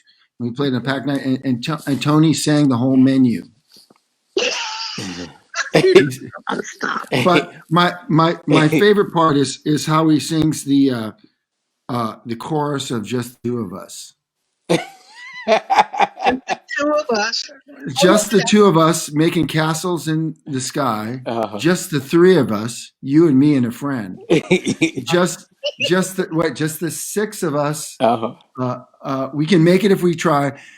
Just 13 of us, it's going to be a party. I don't know how he gets away with it, but he does. And people start laughing. They start laughing. Yeah. Wow. Tony, where do you get that from? Where does that come from? Well, I just like to make sure that people are paying attention. That's all. Oh, okay. It's an attention checker, huh? And see, the women really like it when I go off like that, because they don't believe that something would come out like that, and I just go ahead and say it, and I look at them and smile. Yo, you can do it. I mean, it just rolls off your tongue. I mean, it's just. Oh yeah. But Jeff, you're right though. I like that. All you got to do is you start a groove, and if that groove is kicking and it's not moving, it's staying right there. Because the minute that everybody starts doing all this little improvising and stuff in there to mess up the groove, I lose my train of thought. Because I could, if the groove is kicking, I'll go on for it. I used to do it to Tom all the time, but Tom would start soloing, and I'd walk off the stage and go to the bathroom. I'd go get a drink at the bar. Here it is 20 minutes later. Yes. He's still playing his horn. And then I always tell him, I said, I groomed you for that Tower of Power gig. You went in there and kicked butt. I say that all the time. You were playing half-hour solos with Spang-a-Lang, man. I tell people all that all the time.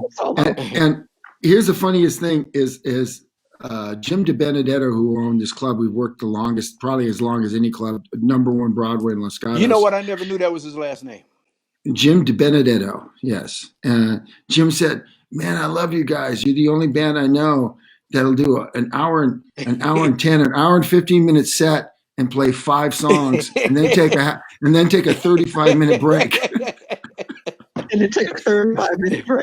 Yeah, right. He was exaggerating with an hour and 15 minutes and 5 songs, but no, he was close. But here's the thing: is if the people were dancing, and the groove was hitting it. And Tony was right. He'd walk off stage, and that's where I cut my teeth. I was, it was a trio: piano, bass, drums, sax, and a singer. That was it. So when I started soloing, I kind of learned how to play long solos and keep it going, and I learned how to slowly, not right away, but I learned how, less is more. Right. Tony taught me how to not fill up every fucking space between his vocals. Well, I'll tell you right now, anybody that, when you did the audition, any horn player that was in there auditioning with you, I know you had to kick their butt, because ain't nobody blowing no horn that long.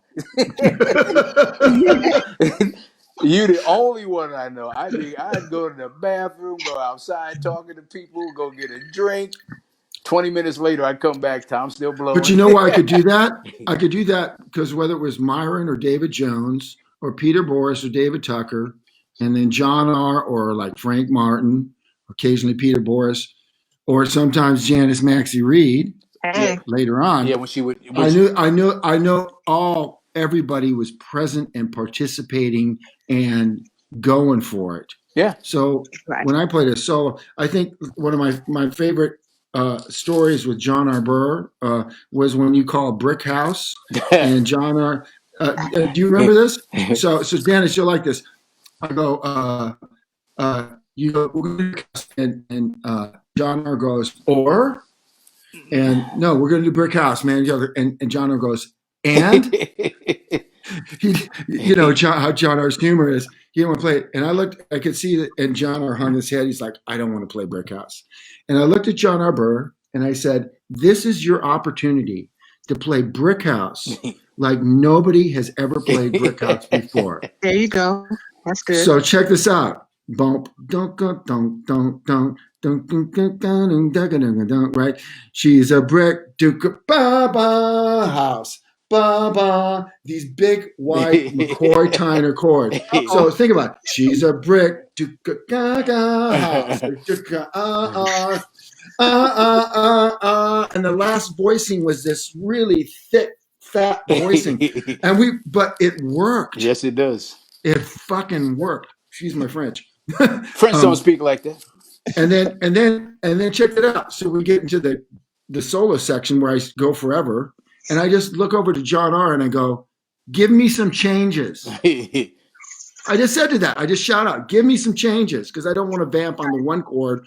And so he came up with this progression, and of course it was David Jones and David Big Ears Jones. Yep.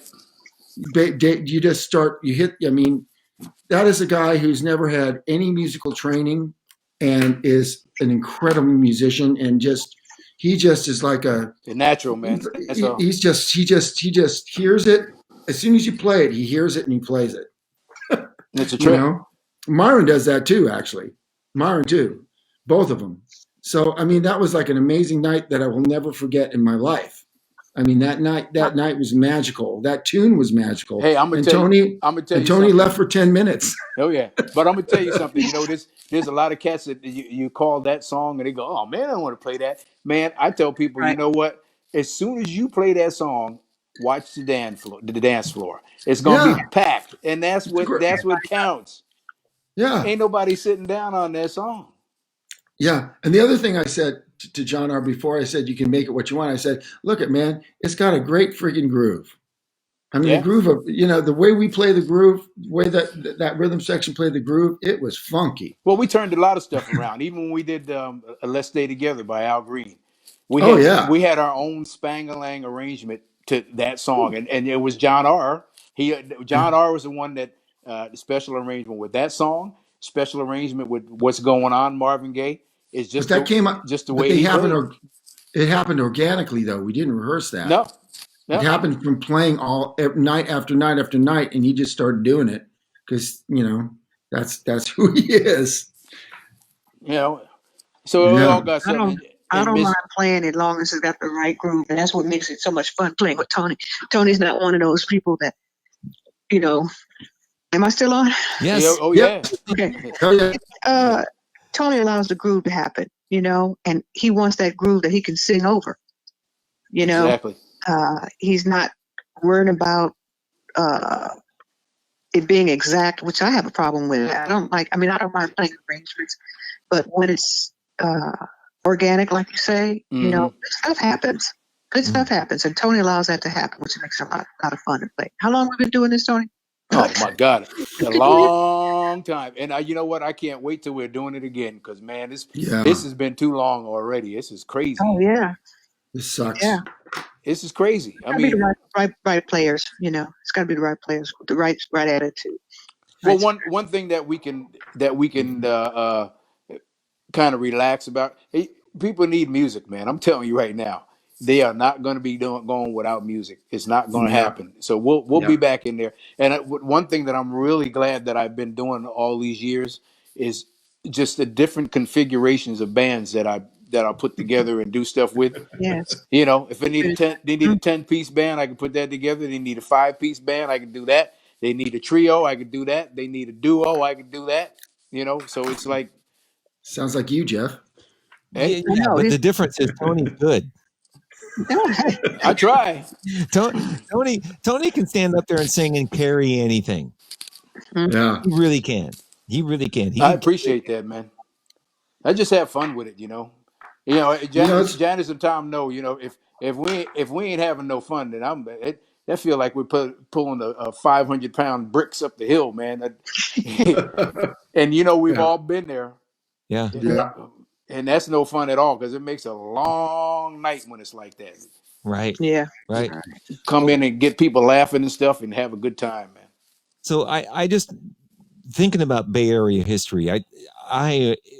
There are only a couple of bands that I can think of that are just club bands was Spangalang and maybe the Frank Martin thing that he did down at Kanzaki's for a while. Oh yeah. Yeah. That really just did stuff like for a long period of time that was just, the kind of music you want to go hear. I'm glad I was a part of that too. That was right. That was a lot of fun, man. And were there other places that had longevity? Shoot, Lord John's in Santa Clara. Yeah. With the Danny Hull Quintet, we played at Lord John's on Wednesday nights for 13 years. What? Wow. 13 years before Joey Antuzzi closed it down and moved. Wow. I remember that, and I remember I joined the band in I think in 1989. I think you guys hired me. I auditioned at the end of '89. I joined the band in November, and I remember like joining you Christmas season 1989 with Spangalang, and I made a little over $10,000 that month. What? Whoa! I'm gonna tell you, it was serious, man. We were working minimum 5 nights a week all the time. Well, here's the thing: it was Christmas time, and Steve and Tony would market straight to the corporations. What is that called? The what do they call that department now that handles like sexual harassment issues and stuff? You have to go to human. What is that department in a corporation called? My human resources. Human resources, yeah. Well, you guys would like market and send stuff to them. They would come to the gig. Oh yeah. And that was an early heyday of Silicon Valley, and they had a ton of money. Yep. And I remember asking you and Steve, like, how do we get paid so much? And they go, like, we ask for it. That's it.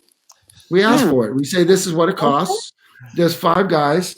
I'm playing these Christmas gigs and I'm making $600-700 a gig. And we got like 12 of them. Yeah. 13 of them. Plus all the club work we're doing in between. Easily. Hey man, I'm gonna tell you, when we did with the Danny Hull Quintet, see, I learned a lot of that stuff from Danny Hull. When Danny Hull was when he was on his game, that cat was sharp, man. So I watched a lot of that stuff. And I'm gonna tell you, we worked with the Danny Hull Quintet, and which set up this whole Spangalang thing. Tuesday night, we played in Los Gatos at this place called Seasons. I don't know if you guys remember that. Yes, I do. It's in that little shopping center before you get downtown. I saw you guys there. So we played Seasons on Tuesday night, and if we started at 9:00 or actually 9:30. So at Seasons, if you weren't there, and same thing with Lord John's that we played every Wednesday night. If you weren't there by 8:00, you didn't get in. The line was going down the street around the corner. Yep. And for Lord John's for 13 years, it was like that. And then on the weekend, we played in Mountain View at Bourbon Street. We played Bourbon Street at the Old Mill Shopping Center. Saw you there too. We played there on Thursday night, and we played with Friday. Ronnie. I saw you there with Ronnie Watkins once. Yeah, and then we played Friday and Saturday also. Now on the weekend, every weekend without fail, we had a wedding on Saturday afternoon, and we had a wedding on Sunday afternoon. Every weekend. So, man, we were raking in so much money, it was crazy. You just reminded me of something. Remember that gig I was talking about in Carmel? It's a story about? Which one? Right, the one with Kelly, the Kelly agency. Oh, okay. Remember? Okay, so part of that conversation, she goes like, "You're asking for this money." She says, "You're a 5-piece band," and I go, and they said, "We don't pay our like 8-piece bands that much." And this was, I think, that came from you. I go, "You don't buy music by the pound." That's right. If the 5-piece band kicks the 10-piece band's ass, then you pay. The 5-piece band gets more money. You're buying a product, you're not paying individuals. You're buying a product. Hey man, people are a trip. They'll try to pay you by the hour. What you make $25 an hour? Well, like, no. You mean musicians are their worst enemy. Hey, my thing is you always go higher in the price than what you really want. You can always come down, but you can't go up. Right. Ain't nobody letting you go up in price. You can forget about that. Yeah. Well, Janice, and Tom and Tony. Are you calling us? Do you have to go to bed? Is it donuts time? Donuts. Well, no, what? Well, okay. So my daughter, my 14-year-old daughter and I, during the pandemic, what we do is the donut shops are still open at night. So we go. Don't laugh. This is important. So this is important. That's right. We go grab donuts and we take a drive and we just drive around LA because nobody's That's out. cool. It's a good time to learn around that down there. You can find everything you need to find, man. That's right. Is Mackenzie like within earshot? She is. So Mackenzie, we need a new room. She's in her room. She's not in. So we need a new bit for Mackenzie where she walks in and just says, "Okay, enough already. It's time for you guys to shut up. I want some donuts." What kind of is it Krispy Kreme donuts you get? No, there's a place called the Donut Prince. It's right down the street. It's kind of, everybody in town goes there. Really? So Jeff lives in Burbank. I live in Burbank. Okay. And so we go to the Donut Prince and we get some glazed donuts and some, a couple of other things, and we just drive around. Last night we drove to Beverly Hills. Nice. We drove down Rodeo Drive, and I said, "This is where everybody who has money shops." That's right. And I said, and she goes, "Well, why don't you buy me something?" And I go, "There you go." I go, "Well, why don't you get a job?" Oh, Dad. That's kind of how our conversation is. She gives me a pretty bad time. But the thing I wanted to say is, we, believe it or not, we had Tom and I were on for like 30 minutes. Then we fell off the air. Now we've been back on for like an hour and 15 minutes already. Isn't that a trip?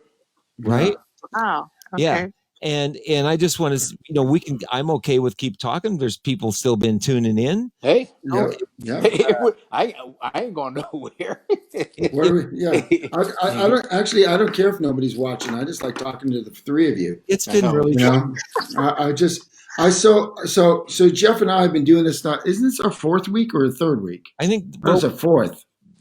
This is the third that we did a Friday night and just decided we would just sit and talk. So what Janice and Tony don't know, is Jeff and I met in 1980 when I was on the Circus Vargas gig, and Jeff was, a young kid from Aurora, Nebraska. We're the same age. Hadn't played. We're a kid too. Same age.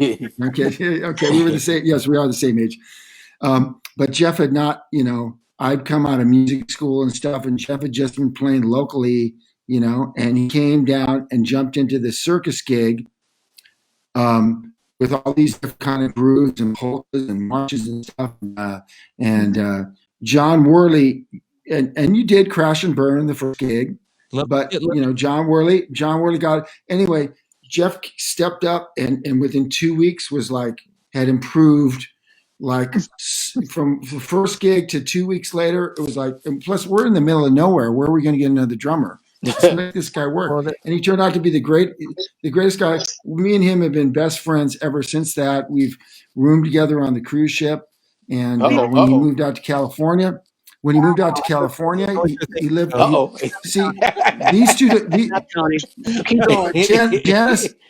Janice and Tony don't know this. My parents, he lived with my parents. Yeah. For a year. Is that right? Yeah. Wow. They took me in. He's like, he's Jeff Noose-Politzer. He's Jeff Noose-Politzer. Yeah.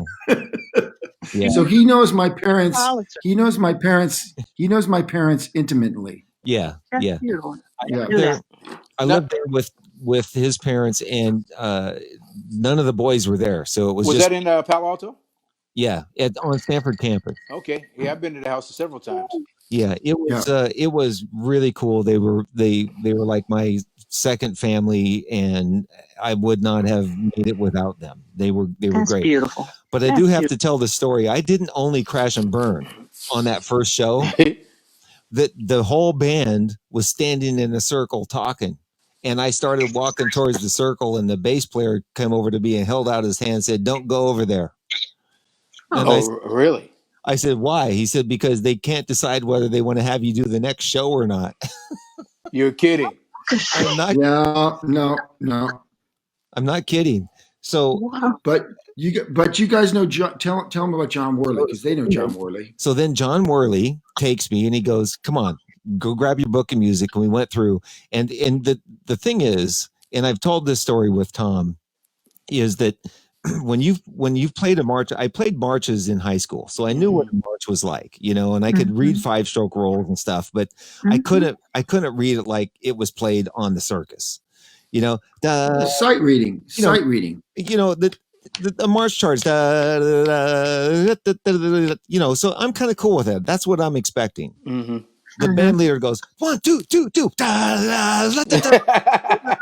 I'm like, oh fuck! Next thing I know, that he's throwing the chart and next song, 1, 2, 2, 2, and he goes, just play rock groove. Oh my god, I was just terrified. I just was. Oh my god. Wow, it's a tough gig. It's a mother of a gig, man. No jive.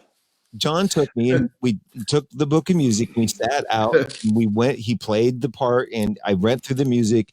And he worked with me for like 3 or 4 days straight until I kind of got my hang of it. And then the next couple of weeks, I just sort of solidified everything. But I by the way, I learned so much from John Worley watching him do that with you and teaching you the book and how you got better, and kind of feeling bad that I wasn't that guy. Because I could have taught you the book too, but that he was that person at that age. But John, well, no, I mean, okay. So what? I was an asshole. I was an asshole. I didn't know how to come to the aid of somebody. And John Worley is that kind of guy who just goes, this guy needs help. I'm going to help him. And I just didn't think of it. But when I saw that, I think of it now. So it was like, but John Worley has always been that guy. You know what I think you guys should do? Now that we have all this time, Jeff, pull your snare out. I know you got a snare hanging around. Yeah. And I think Tom should give you to go through this stuff with you. So you see what I'm saying? Okay, look, I got a phone in my room. Oh boy, I got a cajon. I got some cajones. No. Oh no! Wait a minute. Hey, wait! What are all the? I just noticed those are all your Grammys in the back, Janice. Yeah. I see them. Those are all Tony's Grammys. Aren't they beautiful? I'm sitting in there.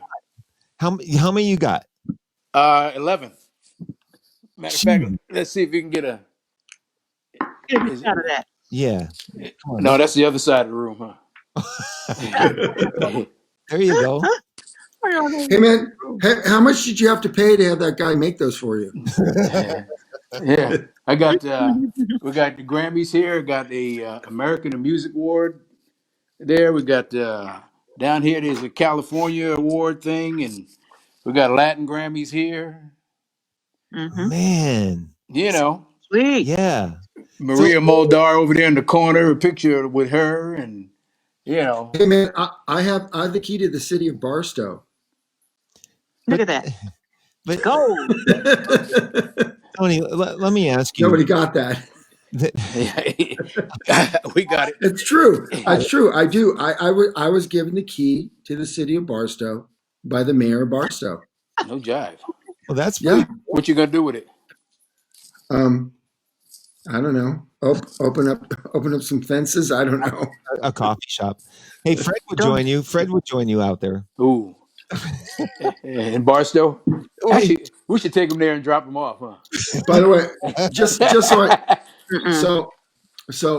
just to say about Barstow, there's an amazing music teacher in Barstow named Dan Barilloni, and he's a friend of Mick Gillette's, and he started doing this, having Mick Gillette come down and do a concert and a clinic with his kids. And, Barstow is a lower middle class town of about 27,000 people.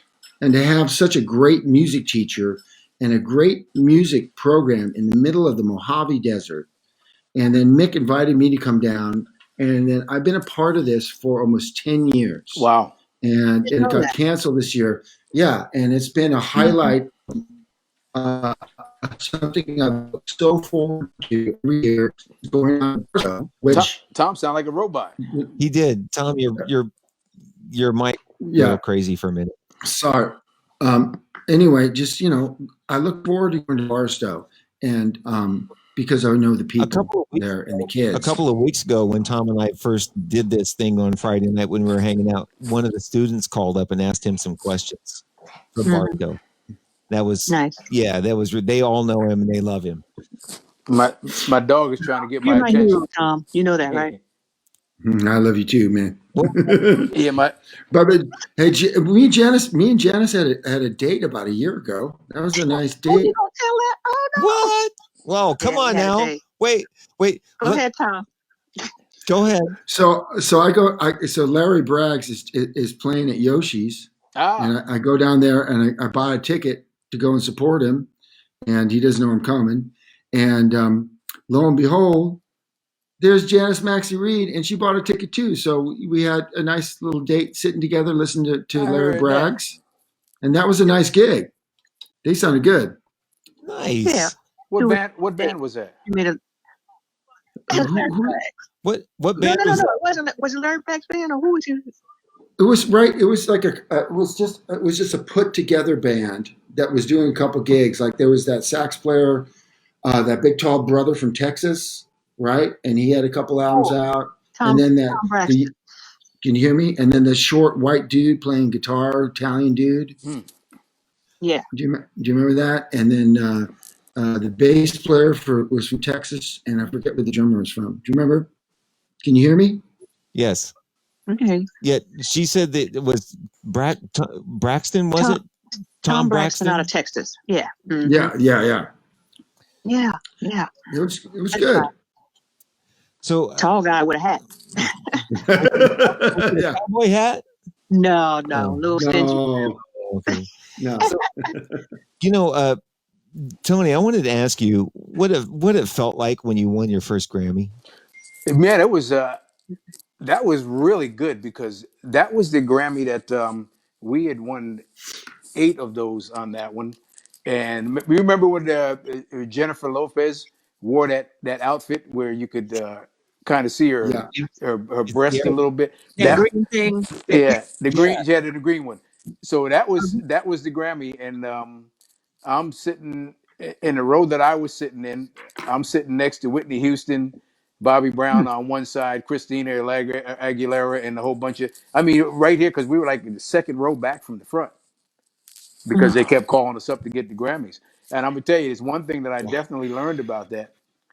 I don't know if I'll ever go to a Grammy Award again because when you go there and you're getting the Grammys and you're winning stuff, it's a whole different treatment than if you're going there just as a guest. Because we could go anywhere we wanted to. Wow. But when you go, if you like say now, even though I'm a member of the Grammys and I pay for my ticket or whatever, you get to go to the Grammys and you might be able to go to one party. That's it. You're not getting at anything else. So question. If you're nominated and you don't win a Grammy, can you still go everywhere you want if you're nominated? Yeah, you could try. But it's kind of tough to get in places. But since we won all, they knew. As a matter of fact, we had our own party, and Harry Belafonte and all of them were at our party too. So that was kind of cool. Wow. Oh yeah. Wow. I'm trying to imagine what it would feel like sitting next to Whitney Houston and Bobby Brown. Oh man, it was great. I mean, just that whole row of artists. I'm looking up and down the road. I'm going, I can't even believe that I'm sitting here with this happening. Yeah. You know, I mean, that was great. And I've never been back to any Grammy Award ceremony or whatever, except for the ones that they have, here in San Francisco. We just get together to do some networking and stuff here. But maybe I'll go if they even have Grammy Awards anymore. Who knows what's going to happen with that? Yeah. Wow. Yeah, it could be a long time before we get any gigs back. Out all the time. That's true. And I'm pretty sure within 2 years we'll be gigging again. No, we got a gig before that, man. That's all. No, I agree. I agree. But I'm saying for sure in 2 years. Something back when this first started, I was watching the news and there was some senator stepped out and said something about somebody had brought up the gig workers and musicians and the whole thing. And this senator stood up and said, well, those people are just going to have to learn how to do something different. And I thought to myself, what the are you fucking kidding me? Exactly. Like what? What are we going to learn how to do different? I mean, come on. I mean, this is we give our lives to do what we do, and what? Come on. Hey, man. So I'm a little crazy. I'm a little crazy in my head sometimes, and I have this waking recurrent dream, which I haven't had actually for a little while. But in this dream, I'm omnipotent, like the movie Bruce Almighty. You saw that movie, Bruce? Remember that movie, Bruce Almighty? I never saw that one. Okay, it's we're Bruce Almighty. Bruce Almighty, or God comes down and says, "You want to be God for a week? I'm giving you all my powers. I'm omnipotent." So I'm thinking of like I'm omnipotent. I can do anything I want. One of the first things I want to do is I'm taking away music from the world. Like commercials, movies, you go to the movies, you watch TV, you go to Spotify, there's no music. Yeah. It's like, see how you like living life for the next 2 weeks with zero music. Ooh. And then putting out a little notice on everybody's TV saying like, okay, so do you think music is important in your life? Well, then pay the musicians. Yeah. Hey man, I'm gonna tell you something. You know what it's like? Yeah. You know what it's like? And I'm gonna tell you, if people, especially parents that have small children, if they did not wake up and realize how important teachers are, and they need to pay teachers, because now you've had your kids at home with you and you see exactly what the teachers got to deal with every day. Right. Mm-hmm. And if they don't pay them, you know what? I'd go on strike. Say, you know what, you guys, you don't value us. You don't. Very, very important thing I heard on KGO radio today when I was driving to get some takeout. That station is still on? Yeah, KGO radio, talk radio. But it was interviewing a teacher. Like people say, open up the schools. But what they're not talking about is a lot of these teachers are older. It's like, what about the students? We need to open up the schools. What about all the teachers? Do we care about them? Yeah. Yeah, a lot of those teachers have tenure and have been around, and Well, you could tell that they obviously didn't care too much about them by the way they pay them. Because man, I'm gonna tell you right now, I know some folks who got kids, and they're talking about how hard their kids to deal with. I said, well, so think about the teacher that's has your kid all day and going through what you're going through. Only in this last couple of weeks, they're dealing with that every day. Mm-hmm. Pay them, right? Yeah. 25 of them, 30 in the same room. Right. Hey, let me throw this out there, and because we're all thinking about how music has been devalued. Mm-hmm. So there is right now, people get on an elevator, get on a plane, go everywhere. There's music in the background everywhere. Everywhere there's music. So people have come to expect that everywhere they go, there's music. It's subtle. They don't even. They're not even conscious of it, but it's just there. They go to the movies, it's just there. They go to Spotify, they download their music. It's just there. There's all of a sudden this perception that music is just there, and we just don't ever have to pay for it. They are not really paying for it. So in a way, we've devalued music because we've just given it to them everywhere for free.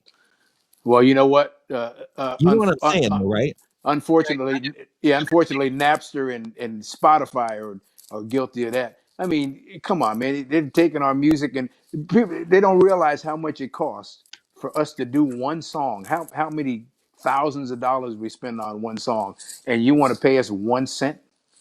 Yeah, what? Really? That's an insult. And do you see what the CEO of Spotify is worth right now? Oh, a couple $1 billion. Yeah, see. Yeah. A couple billion. And that we're caught between a rock and a hard place there, because if you don't, when you get your stuff out there, if you go through CD Baby or DistroKid or one of them, if you don't sign up for Spotify, you're missing a big audience of people. Hey, Tony, can I ask?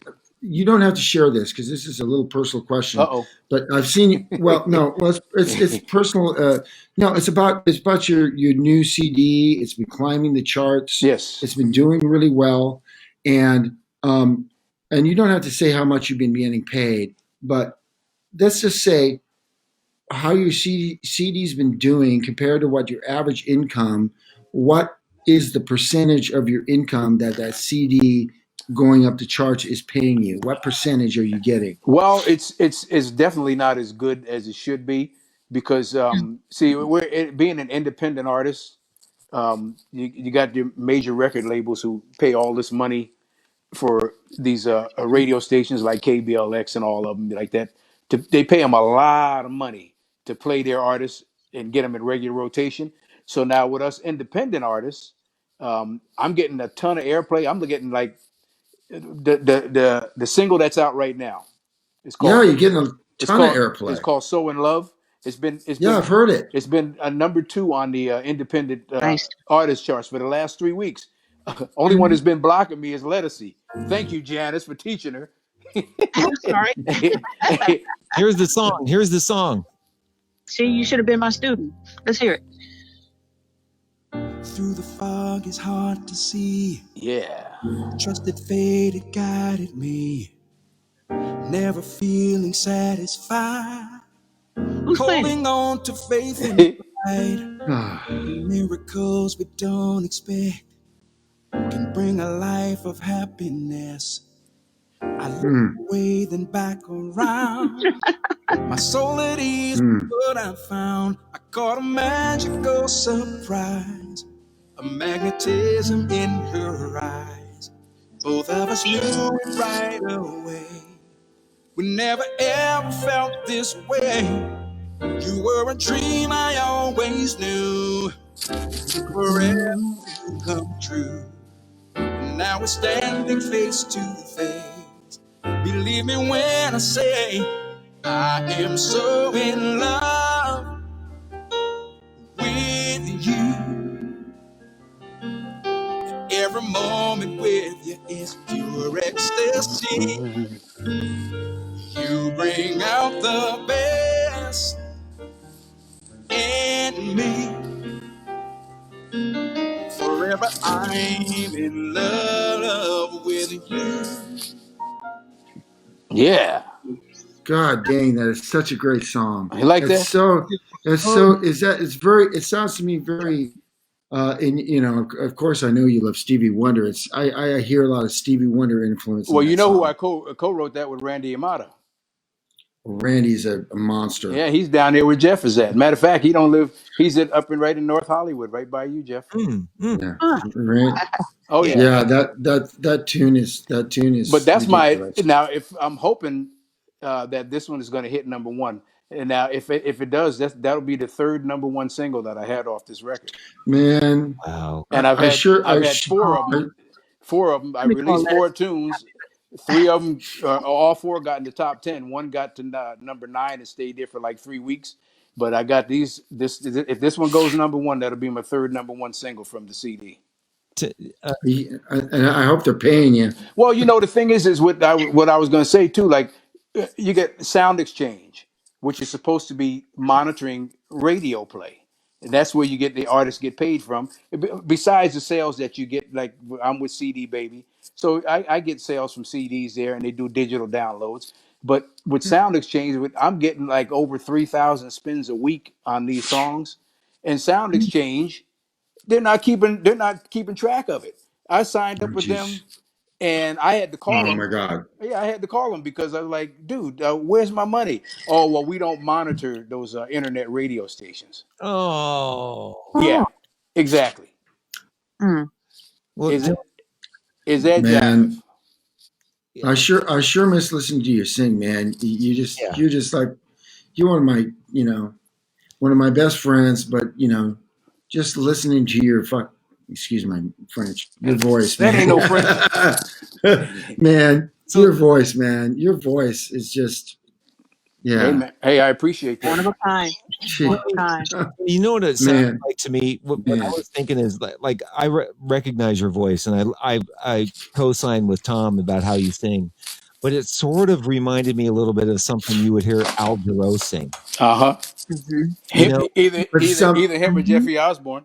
Yeah. No, but to some, nobody sounds like Tony. No. Not even close. Right. Not even close. Right. There is no singer that sings like Tony and even sounds close to Tony.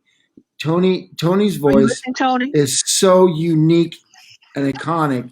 I mean, he sings one note. It's the truth. I know it's him. Absolutely. Well, agreed. My forget about it. I appreciate your compliments too, man. I take that to heart. I'm serious. Forget about it. That kind of songwriting, though, with the way the phrasing is and where your notes were going, where the melody was going, is stylistically more like Jeffrey Osborne, right, and Al Jarreau, and nobody does that sort of thing anymore. And so that's what I was. But yes, agree with Tom. Is your voice is instantly recognizable. Well, you know what? A lot of people, a lot of singers are afraid to be raw like that. You know, just piano and vocal thing. I love doing that. So when I was talking to Randy, and he said, "So man, how many tunes you gonna do?" I said, "You know what? I'm almost done." I said, "But I want one ballad that I can do with just piano, vocal, and we put strings behind it." And he said, "Well, let me think about it." So a couple of days later, I get this track from him, just the piano, and I went, "Oh, this is going to be a hard one." It took me about 4 days before I even came up with some ideas with that. But once I started it, it took me about 20 minutes to write that song after I got the first line to it. So keep working it. So, that's what I'm telling you, Janice. And I'm telling you, just like we told Tom earlier, you guys need to get your studio set up, whether it's in your house or somewhere else, and you got to start writing some tunes. I'm telling you, you got to do it. There's no better satisfaction than after you write a song, and then especially when you go through the process of getting the stuff and you get it played on the radio. I mean, I'm getting all these radio stations that are playing my stuff. All these stations are on Twitter, so I make sure I follow all of them. That way, when my stuff is being played, bang, I get a text from them now playing on such station, Tony Lindsay, and I can tune into them go on Google, pull up the station, and I'm listening to my. And don't matter where you are in the world, you can hear it. You just reminded me of two things, because I'm scared of sucking. That's not going to happen. But don't interrupt. Let me finish. Right. So two things. Sucking what? No. Two things. You just reminded me of what Doc Kupka, who writes constantly, like you. Doc's always writing tunes. Doc goes, "Well, Tom, just follow John Williams' advice." And I go, what's John Williams' advice? He goes, John Williams says, just write 4 bars of music every day. There you go. Doesn't matter good or bad. Just write 4 bars of music every day. And he says, I guarantee you, if you write 4 bars of music every day, whether it's good or bad, all of a sudden it'll become 8 bars of music. And that's right. It won't be as bad. And the other thing I want to say is when Dennis Murphy, who's we all know, bass player of ours, but Dennis Murphy has a pretty good, his one CD is quite good. And he wrote half the tunes. He said, Tom, I knew when I did my own CD, I had to write some of my own tunes. And I said, what was that like? He said, well, I never written a whole lot of tunes. I just started getting up in the morning and I would write. And I said, what was that like? He goes, it was awful for like 3 or 4 weeks. He says it was the worst thing. I said, I wrote some of the worst crap you would ever hear in your life for 3 or 4 weeks. And I said, then what happened? He says, well, about the 4th or 5th week, I woke up and I actually started getting some good stuff in my brain, popped into my brain. It just, he goes, it just popped into my brain. And I kept doing the process. And he goes, I guarantee you, if you do the process every day, your creative subconscious will engage. Mm-hmm. Your creative subconscious will engage, and it's not about you'll be thinking consciously about what you're writing, but also you will get ideas out of nowhere. Yeah, but the other thing is, which is a good thing, you got a recorder right on your phone. Right. Right. I forgot about that. You know what I do, man? I got this I got this recorder that I had. Besides my phone, I got another one that I had back when when I was doing the Santana gig in the early stages of it. So I Yeah. used to, we'd be out, and I'd have the little recorder. I'd get an idea. I'd put a little a 4 or 8 bar groove down, and you'd be humming stuff on it. Man, I found this thing about actually right after when this pandemic hit, because I was looking. I said, "Where the hell is that recorder I had?" I finally found it. I changed the battery on it. I turned that sucker on. I had 134 ideas that I had left on this thing. So now I said, let me go here and listen to this stuff. Man, I started Wow. listening. I haven't gotten past number 15 yet. And I've Wow. already written 2 songs from ideas that I got from that out of the 6 that I'm working on right now. And I still got a whole bunch of them that I'm gonna listen to. So I'm gonna be, as long as this we're got downtime like this, I'm gonna keep on writing stuff. And I got my studio that everything is set up. I just go on in there and do my stuff, man. And the satisfaction that you get out of that, I'm telling you, it's like, once that stuff starts coming out, it's gonna keep coming too. I look, well, I guess I have that to look forward to, what that satisfaction is. Oh Because yeah. I've never experienced it. Well, you guys got the equipment. I'm telling you. Yeah, I do. I know Brian Matheson. He's laughing at me, but all you need is that laptop, a controller keyboard, and get the Apogee microphone to plug in and use GarageBand to get your ideas out. You got it right there.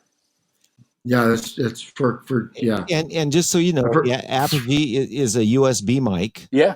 And Blue makes them. There's a couple of really good ones, but they don't cost a lot of money. It's plugged right into the computer. They got preamps in them.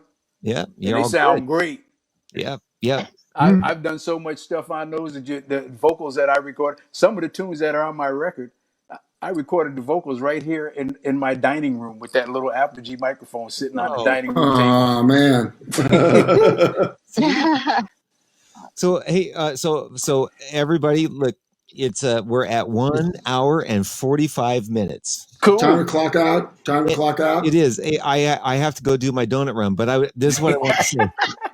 This is what I want to say. So Tom and I started doing this as like a Friday night hang, and this is exactly what it was supposed to be, right? It was supposed to be an hour long. Well, right. Well, it was. Right. But what it was is we're just sitting and talking and just the Friday night hang. We're talking, and tonight it was Tony and Fred actually called. And then thank you, Janice, for saving us. My pleasure. So is there a way that you can have 4 people on at the same time, or is that kind of like? I can't quite do 4 at the same time. Okay. There's got to be a way to do it. What if the person on the phone does the 2-way or whatever you call it? Well, the one thing that I might be able to do is I might be able to log out myself, send somebody else the link, and I can have 3 remote chats, right? So I could have 3 people sign in, but then I would have to use for me, if anybody wanted to see me, which it really isn't that important. Oh yeah. We got to have you on there. I could turn the camera on my device towards me, so we could try doing, I could send 3 people a link and try it. Okay. Without me logging in. It'd take the link to get a little bit longer to get to Fred though, because he's out in like. But it would take him forever. Yeah. He lives in East Grand Memory, Mississippi. We call it. So what I got to do is I can figure out a way that I could get all of you on. That would be cool. That would be really cool, because everybody would do is laugh for like 2 hours. Oh yeah. Actually, with Zoom you can have a bunch of folks on. Right. Well, that's the issue with Zoom is you can invite people in, but there's no way to stream it. What about the new Facebook app? Yeah, so Facebook. What about the new? I think Facebook. What about that? I think it's set up to do that. Well, Facebook has a new app where you can have meetings. Can't you stream that live? Well, I'm not sure whether you can live stream a meeting. I have to check that out. But with Zoom, what you can do with Zoom is you can record it and then post it, but people can't watch. Like, we like to have it live. Yeah. No, live, because you get the people commenting. Yeah, they like to watch and make the comments and stuff. Yeah. And we've had a consistent at least 30 to 40 people watching the whole time. Cool. So with different people logging in and out, and it's been fun. Yes. This has been great fun. Well, thank you for letting me participate. I actually accidentally found you guys. I was looking at something else and it popped up. I can't hear you guys. Oh, Tony lost his headphones. But I did see, was it Mackenzie a couple of weeks ago? Yeah. Yeah, she came into the room, I guess. Dropped the phone. Yeah. Yeah. It did. Yeah, so it's nice being It's still working though. Yeah. Yes, it's still working. Boom. Mackenzie's great. I want to shout out for my daughter. So Yeah. I'll tell this story quick while we're on here. So she's a freshman in high school, and John Burroughs High School is they have a high-end music program that the TV show Glee was fashioned after. Oh, okay. So their number one show choir competes around the country.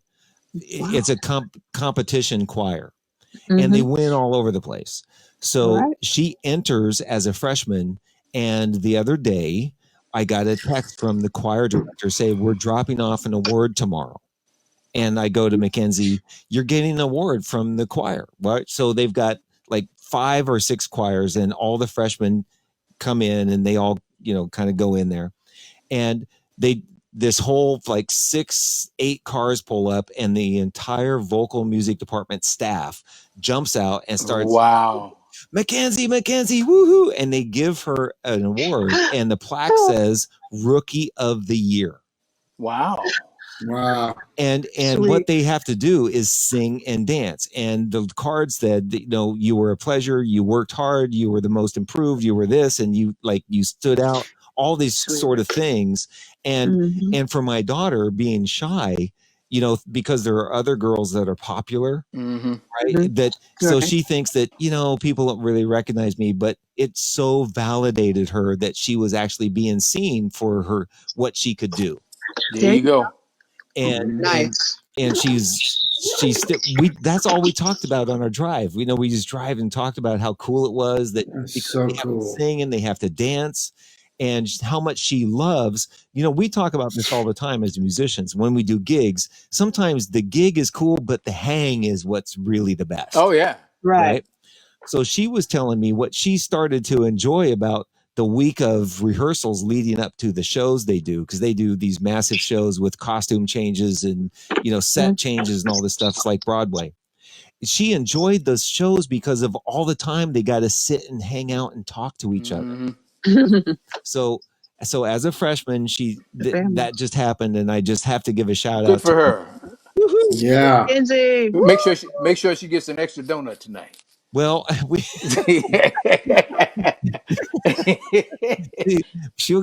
I give her extra. I give her a few extra donuts, and you know what I'm saying. Yeah, she gets something. Get her one with those sparkles on it tonight. That's right. All right, so listen, I'm going to thank you, everybody, and I want to take us out. I want to play some. Can I play the title track again to yours, or off of your record? Sure. Which one should I play? Because I've played Something Beautiful. Sweet Love. Sweet Love. Let's play it. So I'll take us out to playing some Sweet Love, and then I'll just fade it, and we'll close the show. You know what I'm saying? You guys be safe. Thank you, Janice. I love all three of you. I love you. I love you. I miss you. I miss you. All right. Miss you. Here we go. Fred. Thank you. Thank you, Janice. Thank you. Right. Y'all be cool, man. Bye-bye. And go buy my CD. Buy Tony's CD on iTunes. Something Beautiful. Thinking about you, baby, while I'm working all day. Smiling when you call me, cause I know it's for play. Autumn leaves were starting to fall. Late September, as a matter of fact. Friends threw me a party cause it was my birthday. That's the first time I saw your beautiful face. Then the angels started singing. I found the woman that was made for me. And I'm thankful for